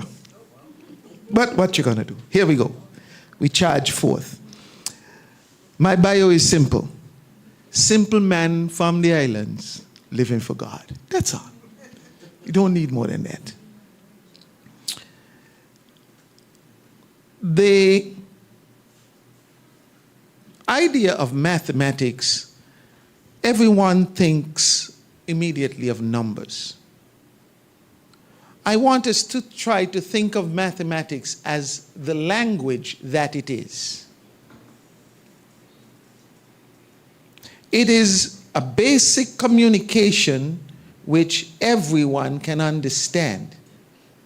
You understand whether you have one bread, two bread, or no bread. Fair enough? Simple thing. And on this is built all logic. Because if you have one bread, you do not have two bread. This is the start of our logic. And so, when we put it in that language, and we bring some levity to it, some laughter, it makes it a lot more approachable. Because a lot of people, when they hear math, they freeze up. And usually it's not the fault of the math. I would like to submit that oftentimes it is because of the people who have been trying to teach them math and their attitude towards it. But it is a language, and it is universal. It's a reason why on that record that NASA sent into space, one of the first things that they put down was numbers and the hydrogen atom. Because while you might speak English and I might speak Mandarin, we may not be able to understand each other. But in the language of math, I can see that you have one bread. And you can see that I have two. And so it is universally understood. And all you can do in math is add and subtract. Multiplication is addition. Division is subtraction. Subtraction is addition. Well, Mr. Math has said subtraction is addition. We will go with that because you can add negative numbers to positive ones. Thank you, sir. See, I was paying attention in Mr. Stevens' class. The only thing that is left then is how do we manipulate these operations? What order in order to achieve what function and result?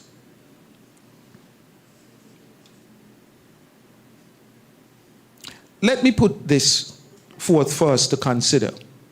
The human brain likes patterns. It looks for patterns. It tries to rationalize even the most random things. And so you look out in the night sky, where you might be able to see maybe 50,000 light years. And you just say, you know what? That looks like a crab. And you connect dots between stars and galaxies which are nowhere near each other. But we want to rationalize it. And so we create lines,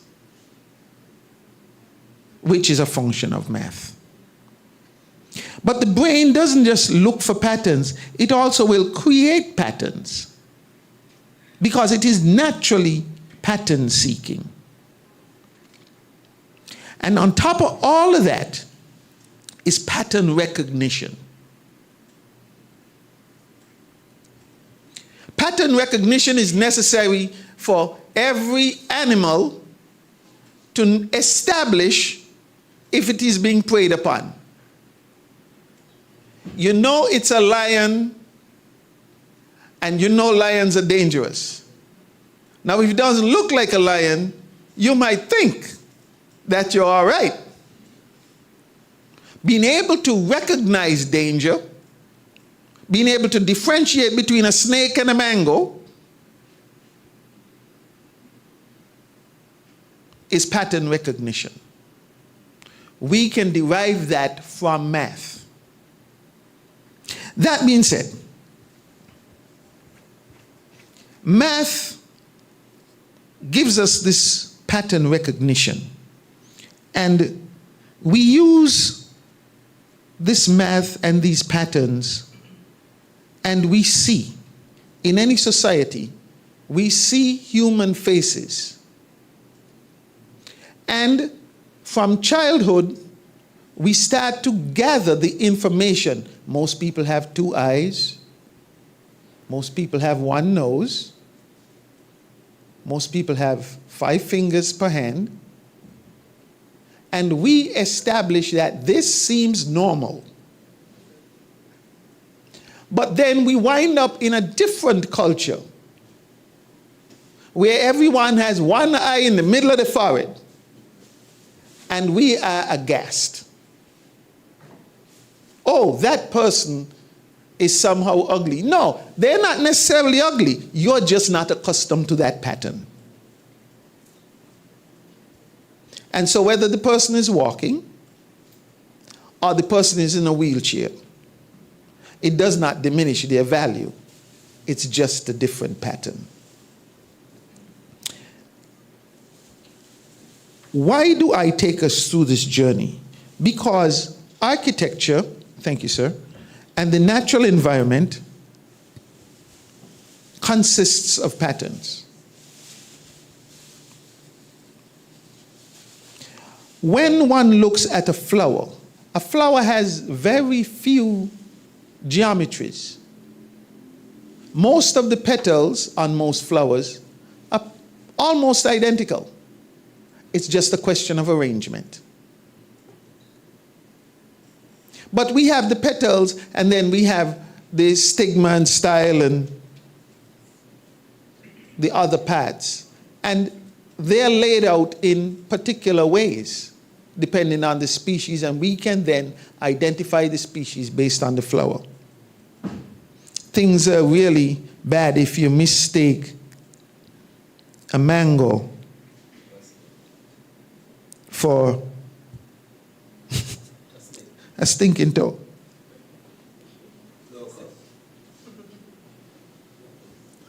Right? So, math. Color is a function of math. Sound is a function of math. Everything is a function of math. And in architecture and the natural environment, the question is, how do we make persons to appreciate the built and natural environment? Well, we do that through creating norms, a regular pattern. Each person here, if they walk up to a building, they probably can tell the difference whether it's a house, an office, or a factory. Can we agree on that? So there are typologies, as we call them, patterns which we have established, and they serve different purposes. And because we are addressing similar functions, everybody would like to have a kitchen in their house. So if we all have a kitchen, it'd be nice to have a sink. It'd be fabulous to have a stove that works and a refrigerator. And so those things are standardized, and so we build cupboards to hold those things. But we build them to a measurement, and we build them to a pattern. We have seen over time the standardization of many things. We have seen the standardization of doors, windows, etc., just for ease of manufacturing. But I want to point us to the humble television. While most of us may not think of things like these, the cone of vision, this is the angle through which you can see things from your left to your right, that you can differentiate.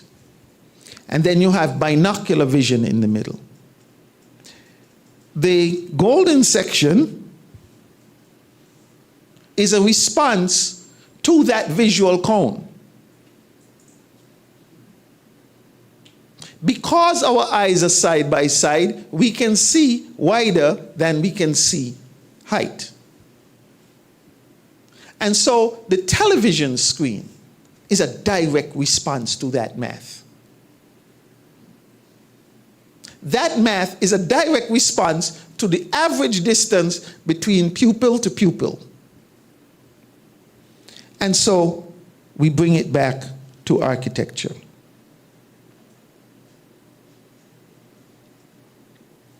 There is one architect that I would name. His name is Christopher Alexander. He's an architect and design theorist.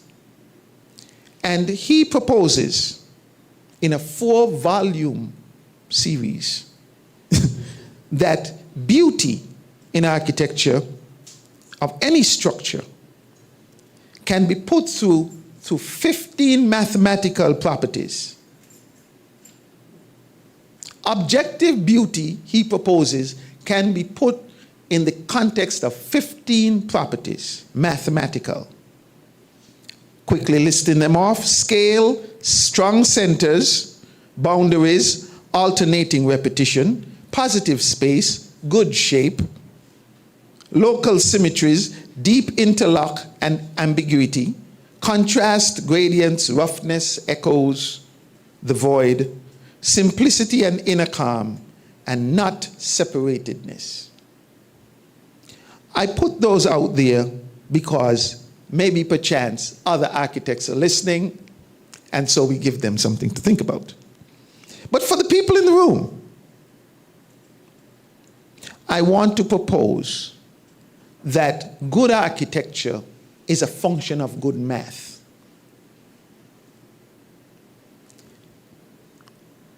What do I offer in support of that thought? The standard height for the average door is 80 inches, 6'8". And most of the doors that are made today are 6'8". I am sure that we all know someone or several persons who are taller than 6'8". But when you look at the old plantation houses, which were built before World War I and the standardization of these things, you saw doors that were 8 feet, 10 feet, 12 feet tall. And that's just at the house. That's not even at the church. The proportion of the architecture is a response to the human being, so that it can be relevant. And when we look at even some of the oldest structures which we have remaining,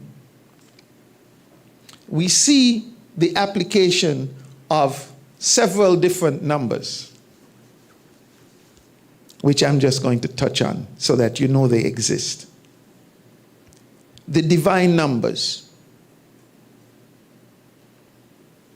the enlightening numbers, and the magical numbers. And we apply those in architecture, those that are taught them. We apply them to many edifices, including homes, to achieve different results. Indeed, when you look at Asian architecture, they speak of feng shui, which tells you, based on how you orient the opening and how you orient the home or the building toward the elements, will determine the prosperity that comes in. Indeed, there is a story that is true that was told of a stock market in Asia. It just kept on going down. And they were concerned, and they brought in an old Taoist priest, and the old priest said, well, no, the door is in the wrong direction, and so all of the wealth is flowing out of the building. Sounds crazy, right? But then they went and they put several barriers in and around the door, and the stock market went up. There is strength in what one believes. But we do not discount the math, and we cannot discount the math because God made it all. That being said, it is difficult then to speak of an intersection between mathematics and architecture, because good architecture is ultimately a function of the application of mathematics. Be it placement of windows and storm shutters so that there's a repetition in the width of the windows, or fully glazed facade or elevation of a building. Whether we use mathematics to calculate structural beams, or the calculation of lumens of light to properly place light fixtures. There is no way to get away from math in the built environment. Indeed, material selection, strength of materials, stress and strain, the appropriateness of material. You might have a good roof, but if it's built out of cotton, you will soon have no roof. Indeed, you'll be wet all the time. So appropriateness of material is important. Those properties of those materials are defined mathematically.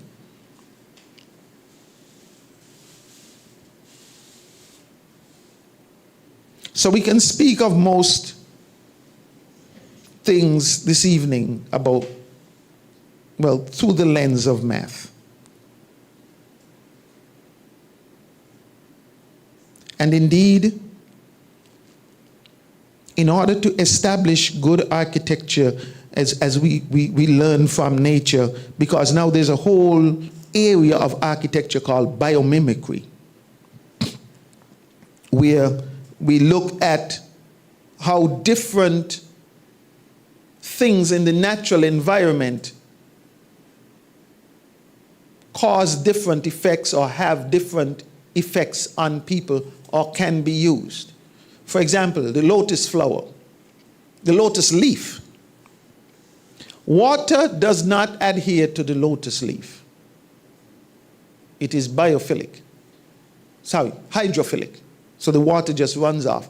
They recognize that it has a pattern to the surface of the leaf, which causes the water to run off. They took that math and put it in a paint, and then put the paint on some of the trains that had the most graffiti on them. And all of a sudden, you can't paint on the subway car anymore, because the paint does not adhere. Well, whatever you're using, the Sharpie or whatever, does not adhere to that paint. And so just by mimicking some of the things that we see in nature, we are able to come up with better ways to do architecture.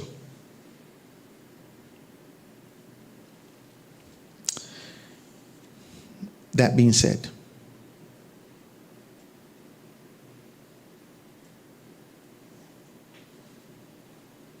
the other thing that I want for you to see is the Great Wall of Zimbabwe.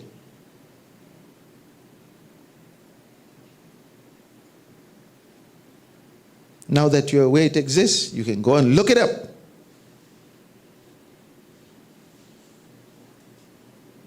The desire of man to create an environment in which he can continue to exist causes him to build.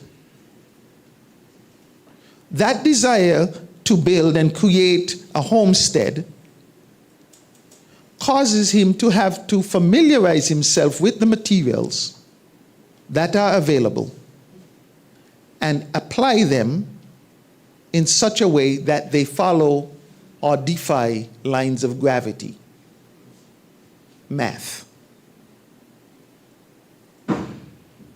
And so we see here the construction of the Great Wall of Zimbabwe, similar to the Great Wall of China, is designed for safety.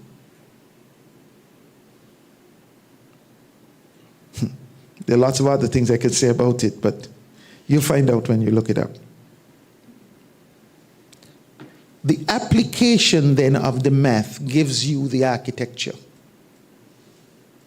Be it the material, the form, the space, it comes from the math. And so if you find yourself wanting to do any technical subject, whether you want to become a mechanic and run a lathe, there are measurements to be done, areas to be calculated, equations to be solved. But I take this opportunity to say to especially parents, if the child is somehow, by your evaluation, at that point in their lives where they don't seem to be good at doing the other subjects, sending them into technical education is not necessarily the best answer. Because if they have difficulty working in base 10, we, in a significant portion of the Caribbean, use imperial, and that is base 12. And so, as much as people struggle with the math, it is good that we are still using imperial, because base 10 makes for a very lazy mind. That's my personal opinion. Let me underline that, my personal opinion. It makes for a very lazy mind. And if we are to excel as a people here in the Caribbean, we cannot afford to have lazy minds. It is not that we naturally have lazy minds, because when we leave the Caribbean and we go to, as they like to call them, first world countries, we do very well.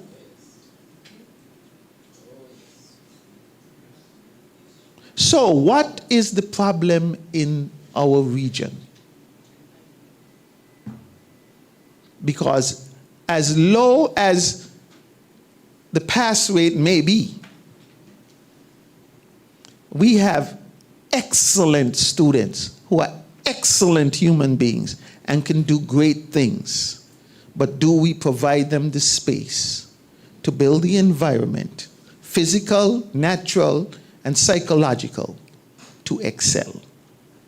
I end with that question. Thank you very much for your time and your patience.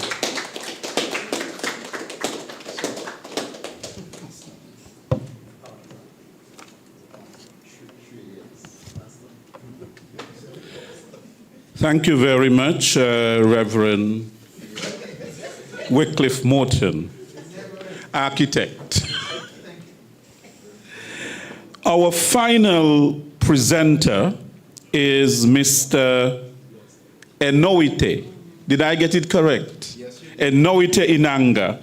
And he will present on the mathematics of play. You see, mathematics have something to do with play. You know, when you were doing mathematics and so you get cubes and all that sort of a thing, that's how children learn maths, by a lot of toys and all of this kind of thing. So his presentation is the mathematics of play, game design, visual art, and physics in virtual worlds. Mr. Inanga is a child at heart.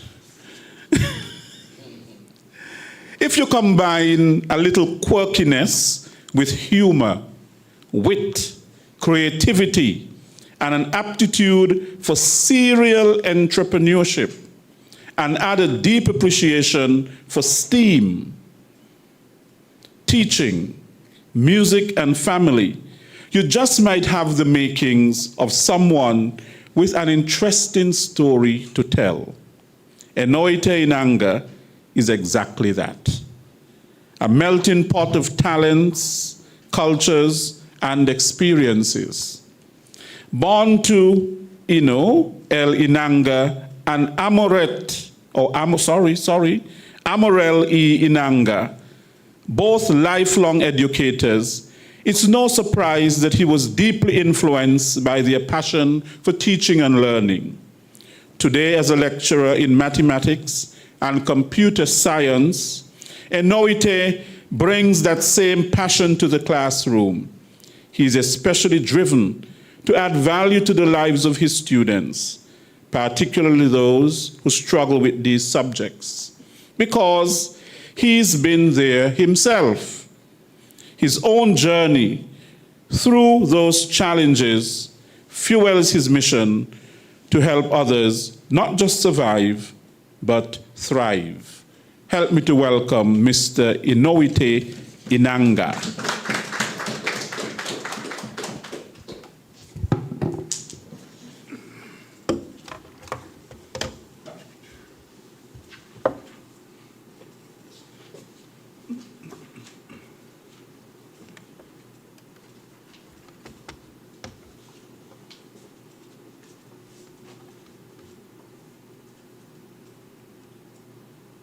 It's not going to work.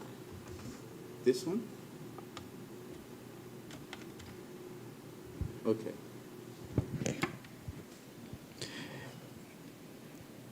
It's gonna do it. If you would permit me to adopt the protocol that, come on, what protocol? I always wonder why we always start with that. And I was like, what protocol? Okay, I have a confession, right? I have a confession, and my daughter is the subject of this confession. A couple years ago, when she was probably like 4 or 5, I wonder if I have the video. I might look for it. I'm not going to do that? Nah, so we would have gone to Domino's and bought pizza.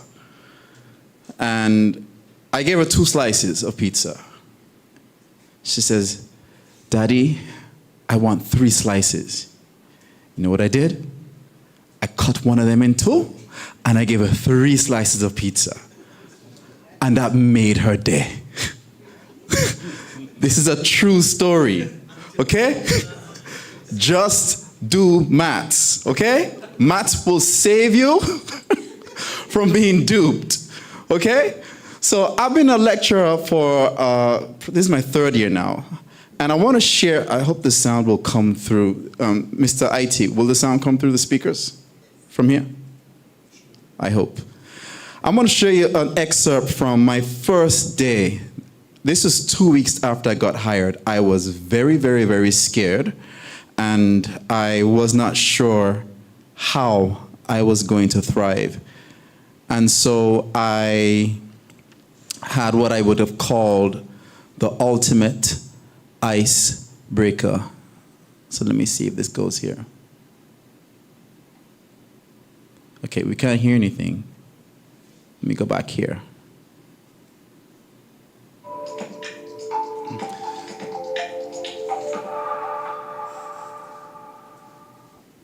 This is team we like maths, right? Team we like maths. Go ahead, go ahead.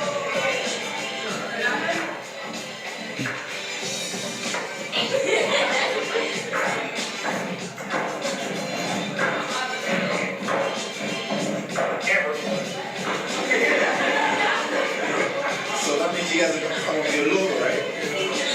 All right. You can draw. All right, so you're gonna do the logo.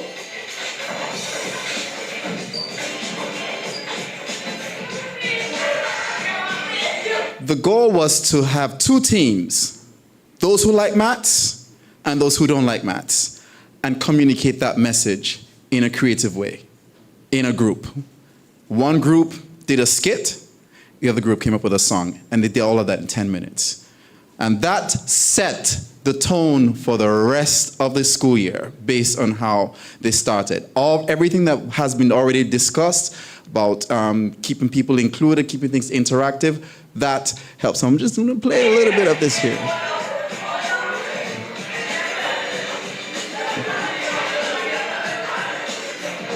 And of course, with a little stuffy magic, we were able to transform these logos into digital forms. Yeah!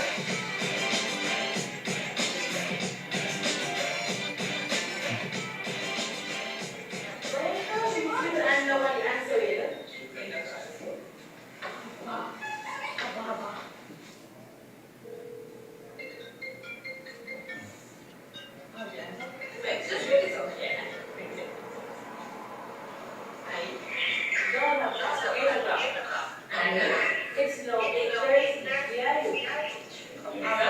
Right.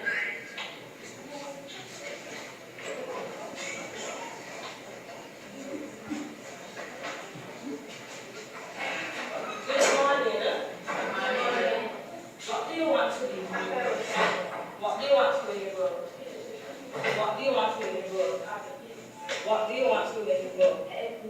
What do you want to be in the world? So you see, you guys want to do big stuff in life.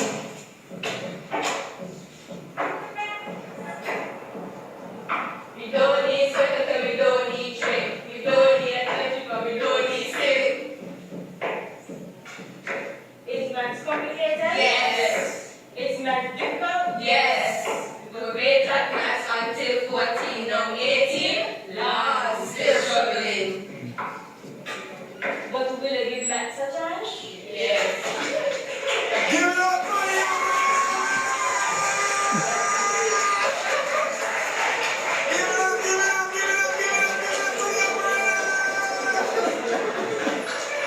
That was hot. That was hot. 5, 4, 3, 2. Kick it up.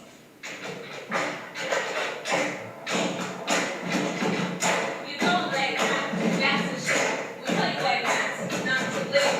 Use it every day to code our book. Don't believe it, just check in a book. Need to solve a problem? Just use maths. Need something to check? Just use maths. Need a method to solve? Just use maths. Need a new friend? Just use maths. You actually need a pattern. Just use maths.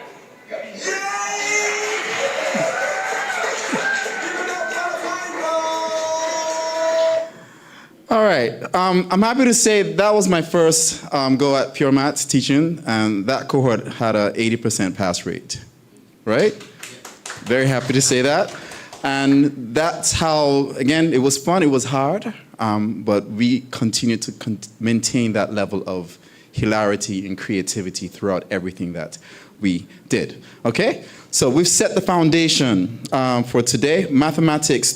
I was hoping I would have had more students here because it's really talking about game. Who are the gamers here? Gamers, any gamers? Adia, you're a gamer. Okay.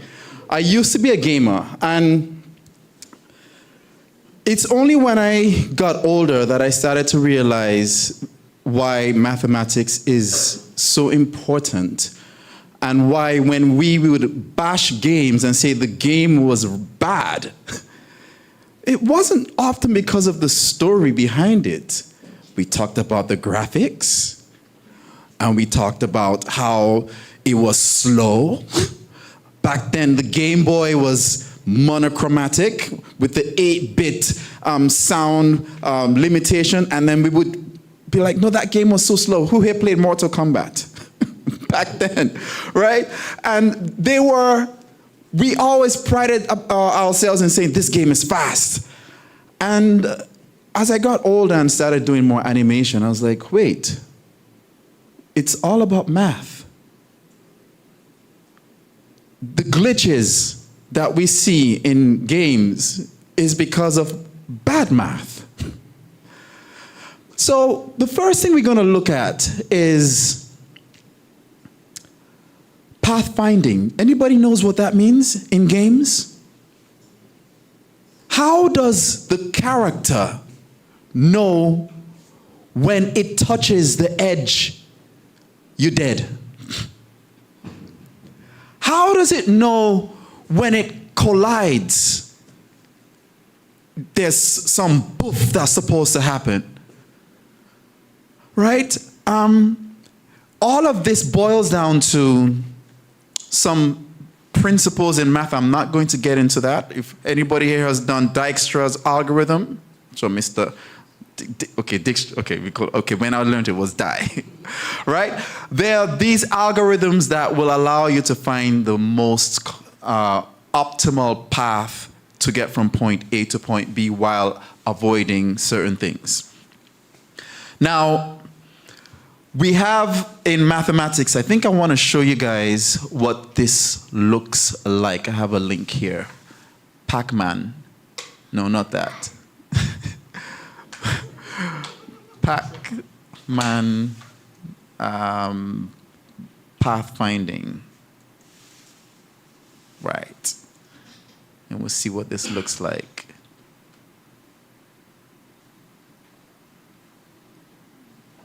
This is it here. Let's just take a look at this here. I just want short. And this is written in Python. Interesting.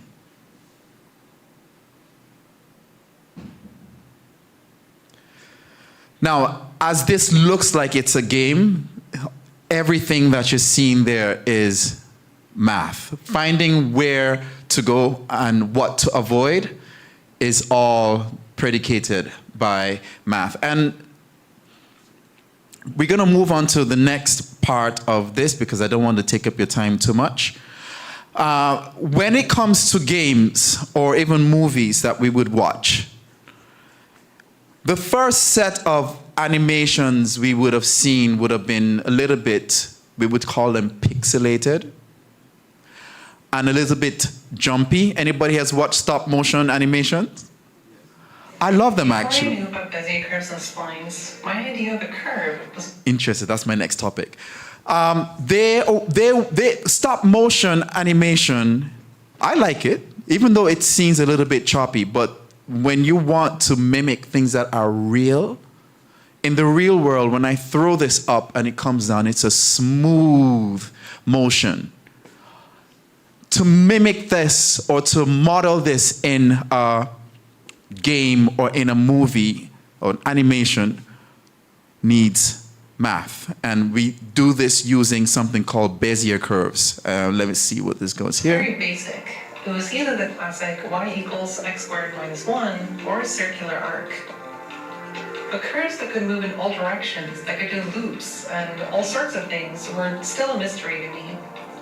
But once you start unraveling the construction of these curves, the idea of chaining them together to form splines come naturally.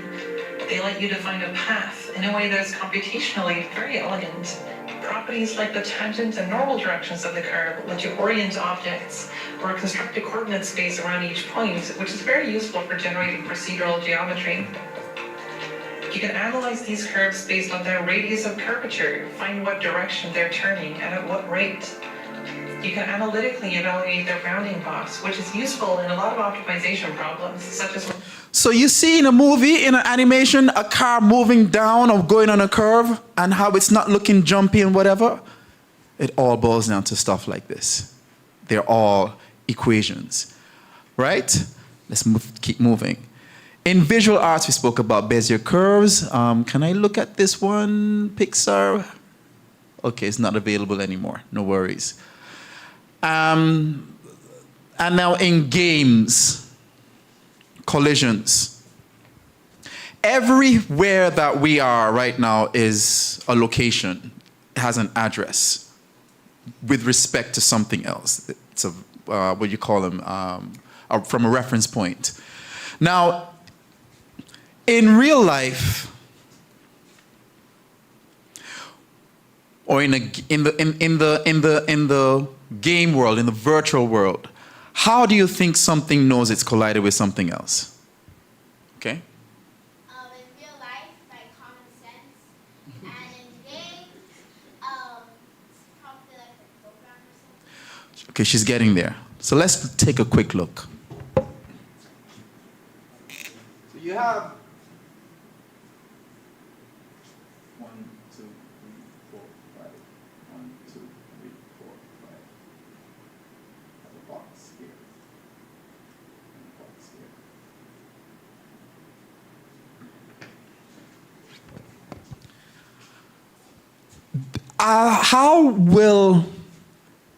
Who can give me a quick logic behind detecting when those two would collide?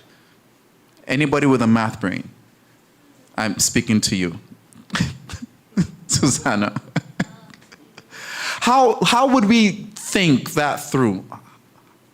to detect when those two collide? Let's say they're moving. What's the math behind that?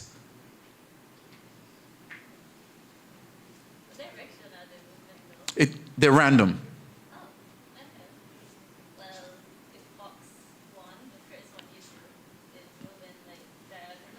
Okay. I guess you would go based off of the coordinates. Very good.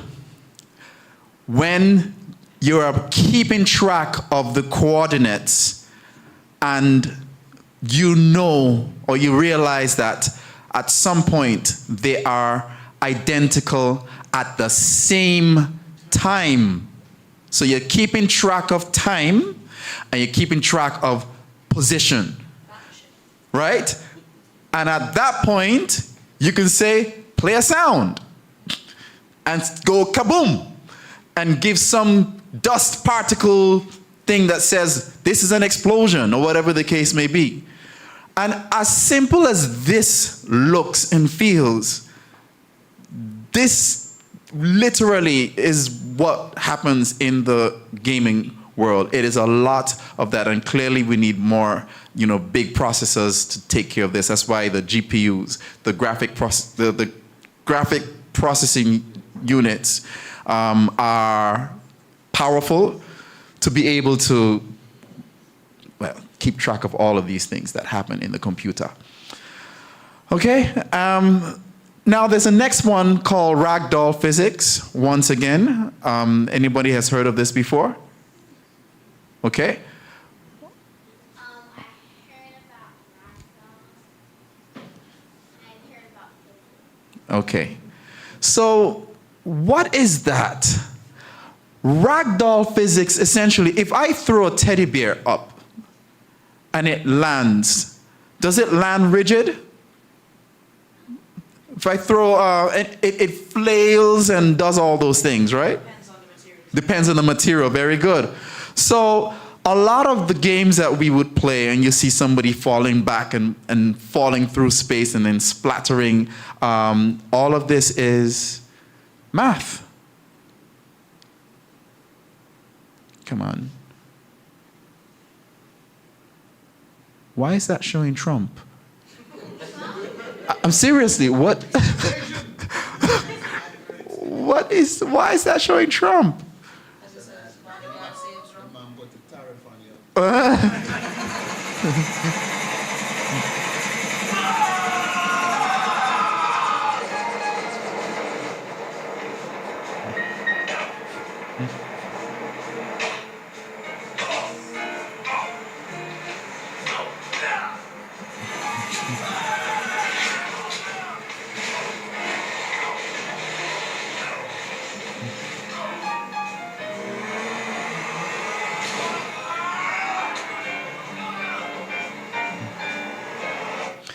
Now, what is very important in this particular video is everything that you see happening there is modeled after the equations of motion.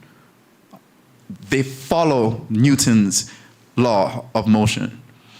They also follow the concept of impulse. That is a change in momentum. All of that is math. So if you put all of that together, the equations that are happening left, right, center, there's something that has to say, listen, how do I know that this guy is on the road? The road has a location in space, in 3D space. At a particular point in time, how do I know when this thing punches somebody else? How do I land that punch? Once again, it's capturing the direction, the time, the position, and all of that put in one ecosystem in the gaming world, in the virtual world. Now, I was going to ask my daughter, but I'm not going to anymore. She codes, actually. She uses Scratch. And one of the things that I would challenge her to do is when she's doing her animations, I would challenge her and say, no, I don't like the way that ball is moving. make it look a little bit more realistic so that if it's bouncing, it actually look like it's bouncing. How does a ball bounce? It goes fast, and then when it hits, it stops, and then when it comes back up, so all of that is part of math. It's all math related. You don't have to do that. I'm going to end with something that means a lot to me as someone who has studied chaos and physics and all those things. Everything that we have done and everything that we do in the world can be modeled after the Fourier transform. If I told you that any shape can be drawn as a combination of the sine and cosine functions, that is a verifiable fact. And I'm going to show you what that looks like. Every single curve. And the computer understands that we spoke about adding and subtracting and dividing. All the computer does is add. And the sine function is really a sum of series, a sum of terms being added up. So let's see if I can actually draw something and see how it looks. So I'm going to draw any shape. The architect, I'm going to draw a house that has curves.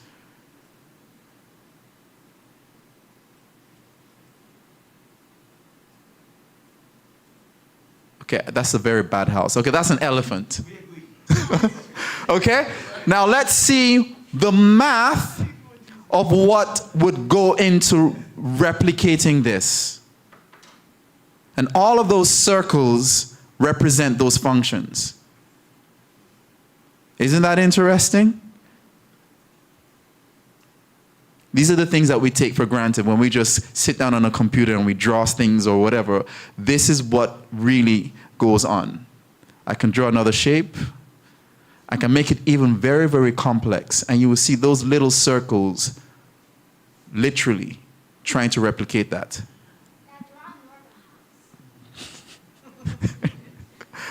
Okay? So let me now do a very basic shape and show you what that looks like. How many circles are those? Probably like 6.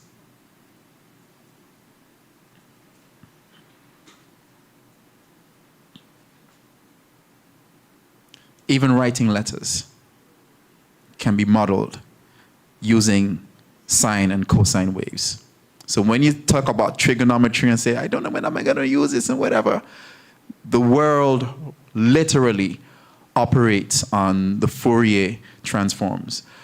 Game design, movies, everything that you see in graphic design operates on these core, I would call them core precepts or principles when it comes to math. So I don't want to bore you guys. I think that I would just wanted to give you guys a snippet of what goes into this virtual world and to show you guys that it is all premised with math. It's math. We can't do anything without math. And just like my student says, just use math. All right? Thank you.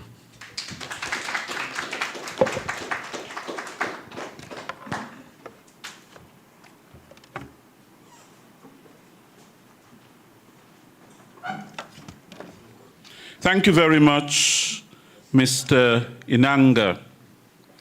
If it's one thing that we learn tonight is that math is life and life is math. We say that water is life.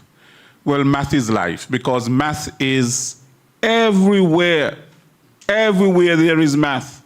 We have to count something. If we are going up the flight of stairs, you probably don't count the stairs, but you know that it's a long flight of stairs or it's a short flight of stairs. You know which floor you are on, then you get into the elevator and all of that. It's about numbers. It's about equations. It is about logic, and it is about reasoning. So maths permeates all of life. And we heard that today, how maths can impact our daily life. We heard it in the architecture. We heard it in the game design. Dr. Neil spoke about various careers that people can get involved in terms of math and so on, not just teaching. Some people think that if you study math, it's only about teaching. But he linked it to STEM and STEAM and careers in all of those areas. And then, of course, art. Liska spoke about the visual arts, and I really learned a lot because I didn't realize that math was so intricate to music. I really didn't know that, so that's something that I learned. Now, any questions? I know it's getting late. We've been here a long time, but you know, it's a learning curve. It's a learning experience for all of us, and we did learn a lot tonight. Are there any questions that you have that you want the panelists to answer? Sure. Is there any way that you see how there's like a lot of different formulas that you have to teach?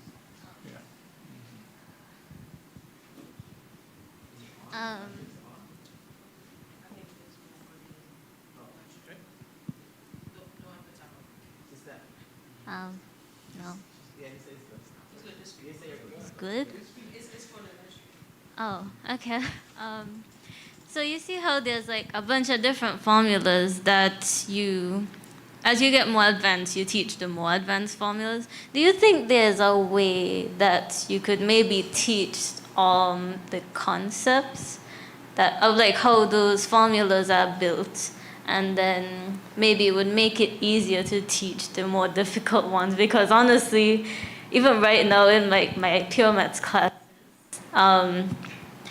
we're learning like different formulas, but I don't really understand the concepts of how they got the formulas in the first place. So it's more like we're just being taught to use them, and I just wish that I understood the concept of, you know, how they even got it in the first place, because it would help me to be able to understand it better and be able to use it and actually know what I'm doing. So, yeah.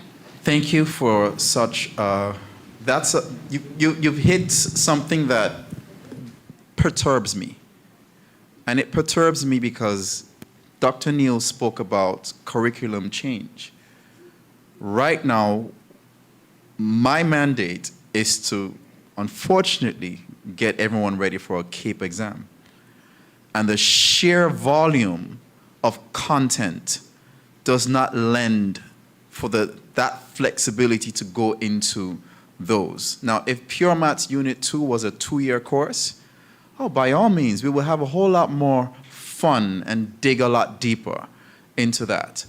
But it's finding that balance between making sure that you know how to apply the concepts and making sure that you appreciate everything behind the concept.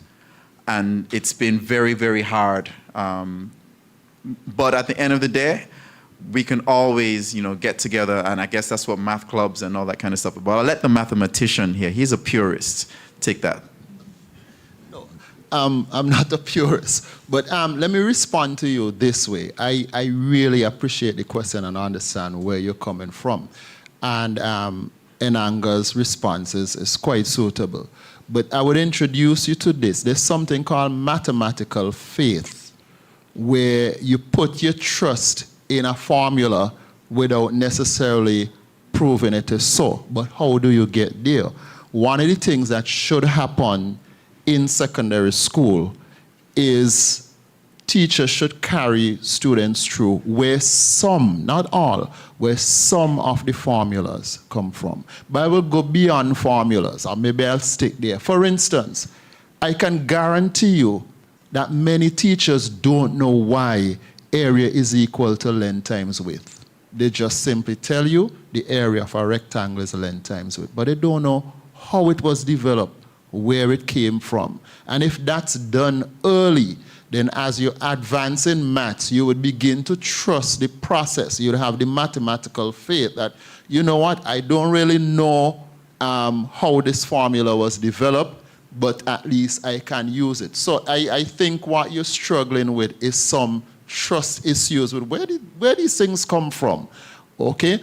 And just to point out today in statistics, we started the T distribution. And that whole formulation and use of, you know, a particular type of statistical distribution came from a gentleman who was working at the Guinness company, where you drink Guinness. And sometimes I think students think somebody sit down in some dungeon and come up with these nerdish formulas, and it's not necessarily the case. Pythagoras' theorem is related to land disputes, you know, and so on and so forth. And I think in the earlier part of our education, we should have more of, where does area of a triangle half base by height, where does it come from? Why is the volume of something, you know, equal to, like, if you take a cuboid? So that exploration, I think, was missing.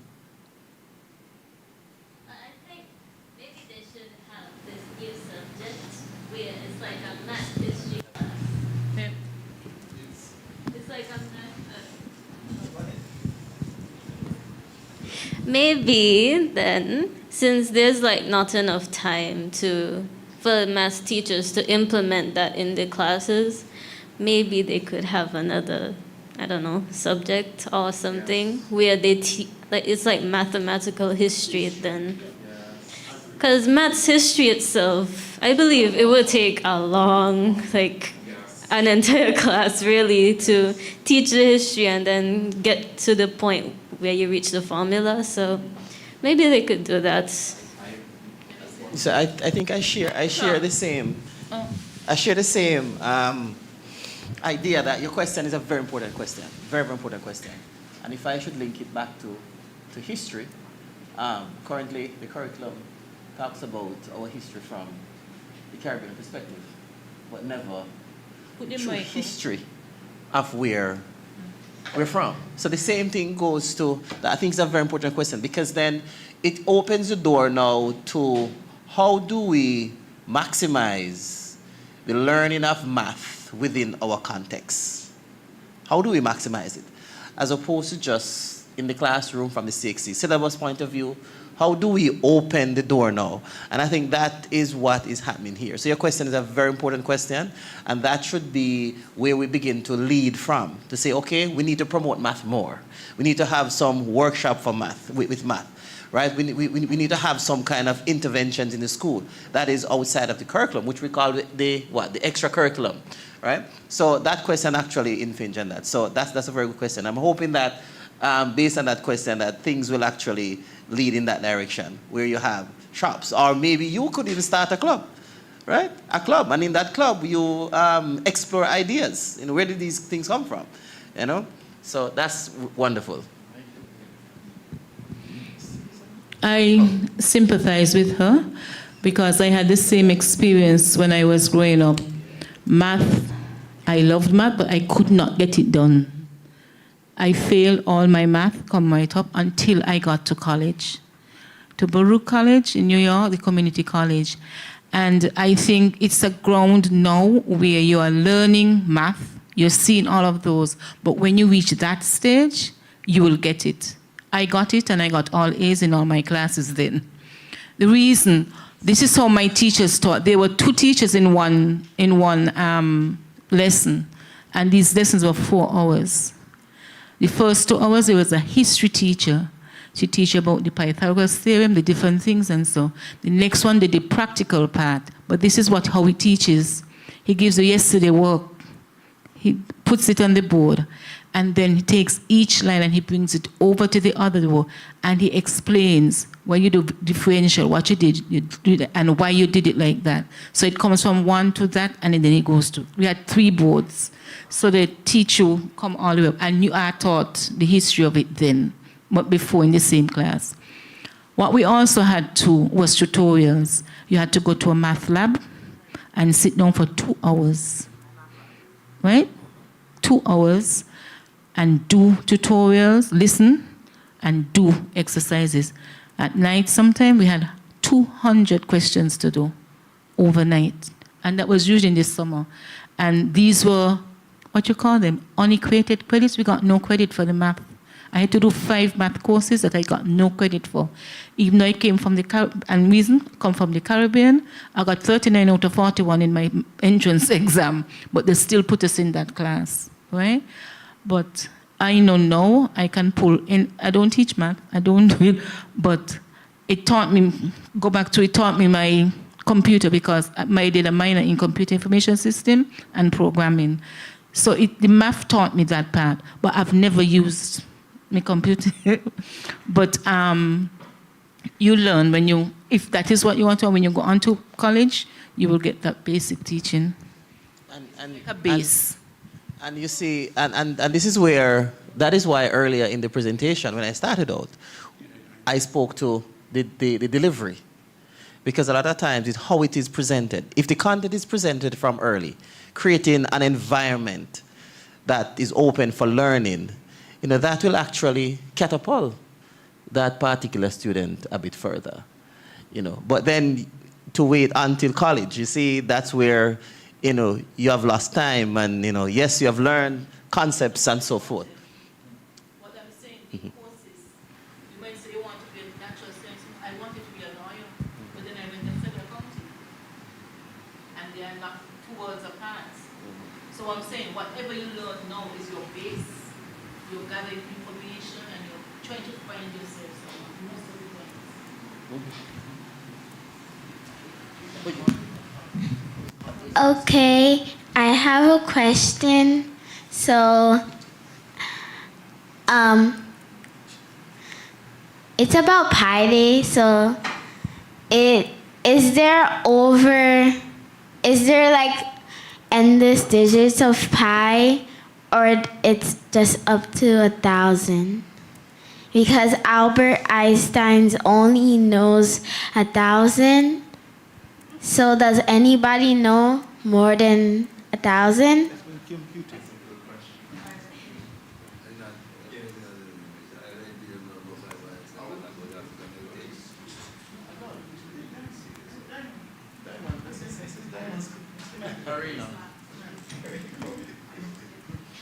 Yeah, so if I understand your question, is it how many decimal places we know pi to be?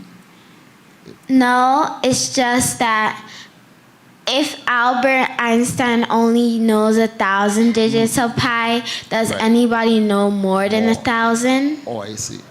I'm not sure. I recall some years ago viewing, I think it was some British person who he had the ability to take chunks of pi and make a story out of it, and he could memorize pi, but I can't remember how many places. But that said, today what we do is use powerful computers. We don't need a human anymore to know how many places to remember pi for. So we use very powerful computers that can, estimate pi. I have printed out pi, 3 pages on my printer, and then I had to click cancel because it won't stop printing pi. So we can go on and on and on. Pi, just for everybody to know, there are a group of numbers called irrational numbers. Basically, these are numbers that contain decimals with no pattern of repeats. So pi is one of these numbers that go on forever, and we don't find any pattern of repeats in them. But it would be nice to memorize it to 1,000 or 2,000. I'm not sure what what value that would have for us. Competition, you win. Bragging points. Okay. And also, I have a decimals test yet today, so I don't think if I'm gonna get 100 or not. Okay. Whether or not you get 100% on your decimal test, Daddy will never cut 2 pieces of pizza to make 3. So you will get 3 whole pizza. Yeah. Oh my gosh.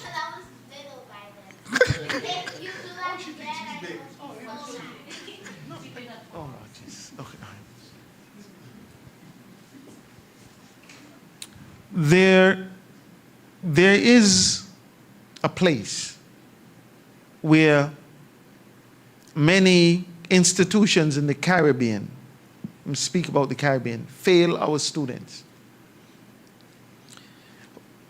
in not offering electives. And so there might be a place where if you get a math club, petition the academic council that, hey, we would like electives along these lines. Because in a college, you have greater flexibility as students. However, when you're in first and second form, primary and secondary school, a lot of the times it's just by rote. Some of the teachers tend to be generalists, especially in primary school. They tend to be generalists. And so the reason why is not necessarily known to them. But let me say this. Coming out of architecture, it was in architecture school that I learned to love history. And it's because I was interested in the architecture. But the history goes along with that. But what we need to recognize, which people know, is human beings develop differentially. So there'll be a time when you're good at language, not so good at math. And then you hit a spot where you have a spurt in different areas, okay, as it goes along. And so you have that desire now. I pray that you keep that spirit of inquiry. But at college level, you have the opportunity to try to get it addressed. Okay? Never discount the power of the student in the college. Okay? Be encouraged. There's hope yet. Someone posted online on the online, because we are online, and we thank those persons online for joining us for tonight's session. Someone said that one has to be able to read to do math, and a lot of people do not like to read. And so we're having 2 things here, and some people might think reading has to do with language and English and all of that, and math has to do with numbers and figures. What's the relationship between reading and math?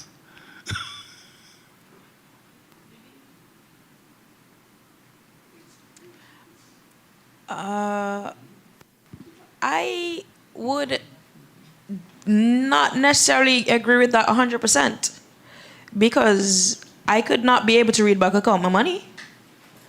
The first way you're taught to do math is on your finger. You go 1, 2, 3, 4, 5. But if you want the relationship between math and English, math is how we got letters. Because the numbers that we see or that's written is based on the angle of the number. So if you see how 1 is actually written, it is up, and then down it has 1 angle. 2 looks like a Z. It has 2 angles. 3 has 3 angles, 4, and it goes up to 9. 9 has the number 9, the way 9 should be written, has 9 angles. And from that, we designed our letters. Because if you take that 1 and you turn it sideways, you get A. You take 9, turn it up, flip it upside down, turn it back, you get B and D. And from math is how we derived language. And it came from the Egyptian, well, I think it was the Egyptians, the Greeks, and that's how we got to where, because A is alpha, so you have alpha, beta, I don't remember what the C would be, gamma, delta, and there's pi, and it goes epsilon, and it goes on. So math was there before language, and math was there before written language, because that's how we developed written language. So I don't necessarily need to be able to read to count or to be necessarily good at math if I could identify the symbols, because math is symbols. I'm not saying you should not be able to read, because reading opens the gate to anything in the world. But that's where you first learn. Yeah. And when people say you're giving me a 6 for a 9, they mean you're trying to fool me. So you're giving me a 6 for a 9, the person is simply saying that there is no reasoning and no logic in what you're telling me. You're just simply trying to fool me, giving me a 6 for a 9. That has a lot of maths in it, a 6 and a 9. There's a big debate, between maths and English, and I don't want to get into it now. Remember when we spoke about interconnecting subjects?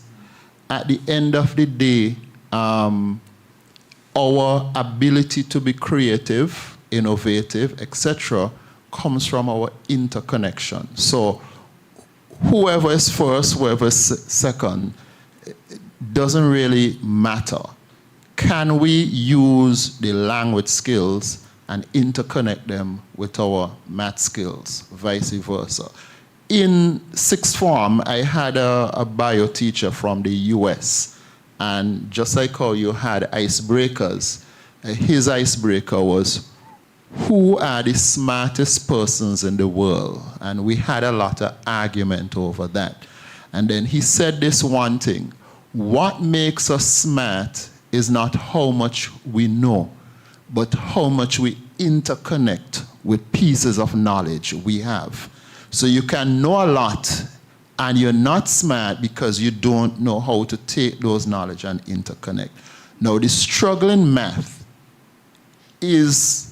involves some students, many students, who cannot use their language skills in mathematics. So I find, especially in statistics, where the questions are very wordy, you don't see a lot of X's and Y's in statistics. You see real life, worded type questions. Students struggle to read those questions. It's a language thing now, and to pull out the meaning of the question so that they can then interconnect with the maths and make sense with it.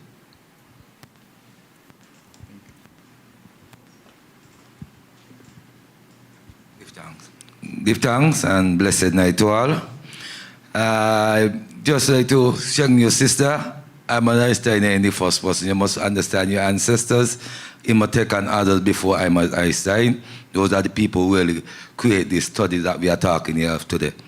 But we just like to say this is a good format, and I hope that we have seen more of this here impact, not just for the college sector, but we could look from the primary sector to the secondary sector, that the children them have an initiative to what art, mathematics, and creativity can bring out.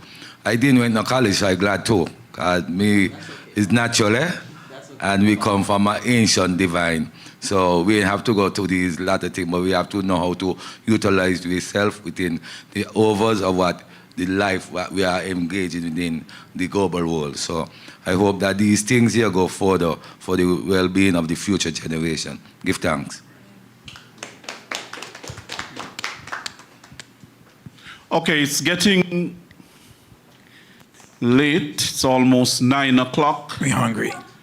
And I know that on a Friday evening, people will prefer to be out liming, dancing, having a beer, or even something stronger than a beer. A lion. A lion. But there is one question that I asked. It was a delicious mathematical question. What does pi have to do with pi?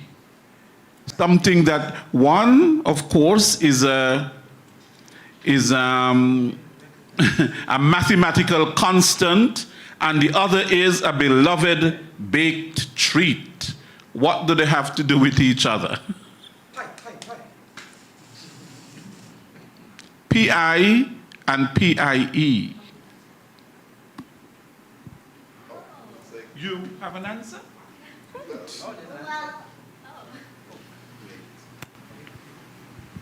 Okay, so, Mr. E, remind me, the formula for a circle is 2 pi r? It depends. Oh, circumference? 2 pi r. Yeah, okay. So, if you know, pi, the food, is usually baked in a circular pan, and the formula for a circle is 2 pi r. So, in relation to pi and pi, they're related they're related by the formula for a circle. So, pi, the food, is circular. Well, if you bake it in a circular pan.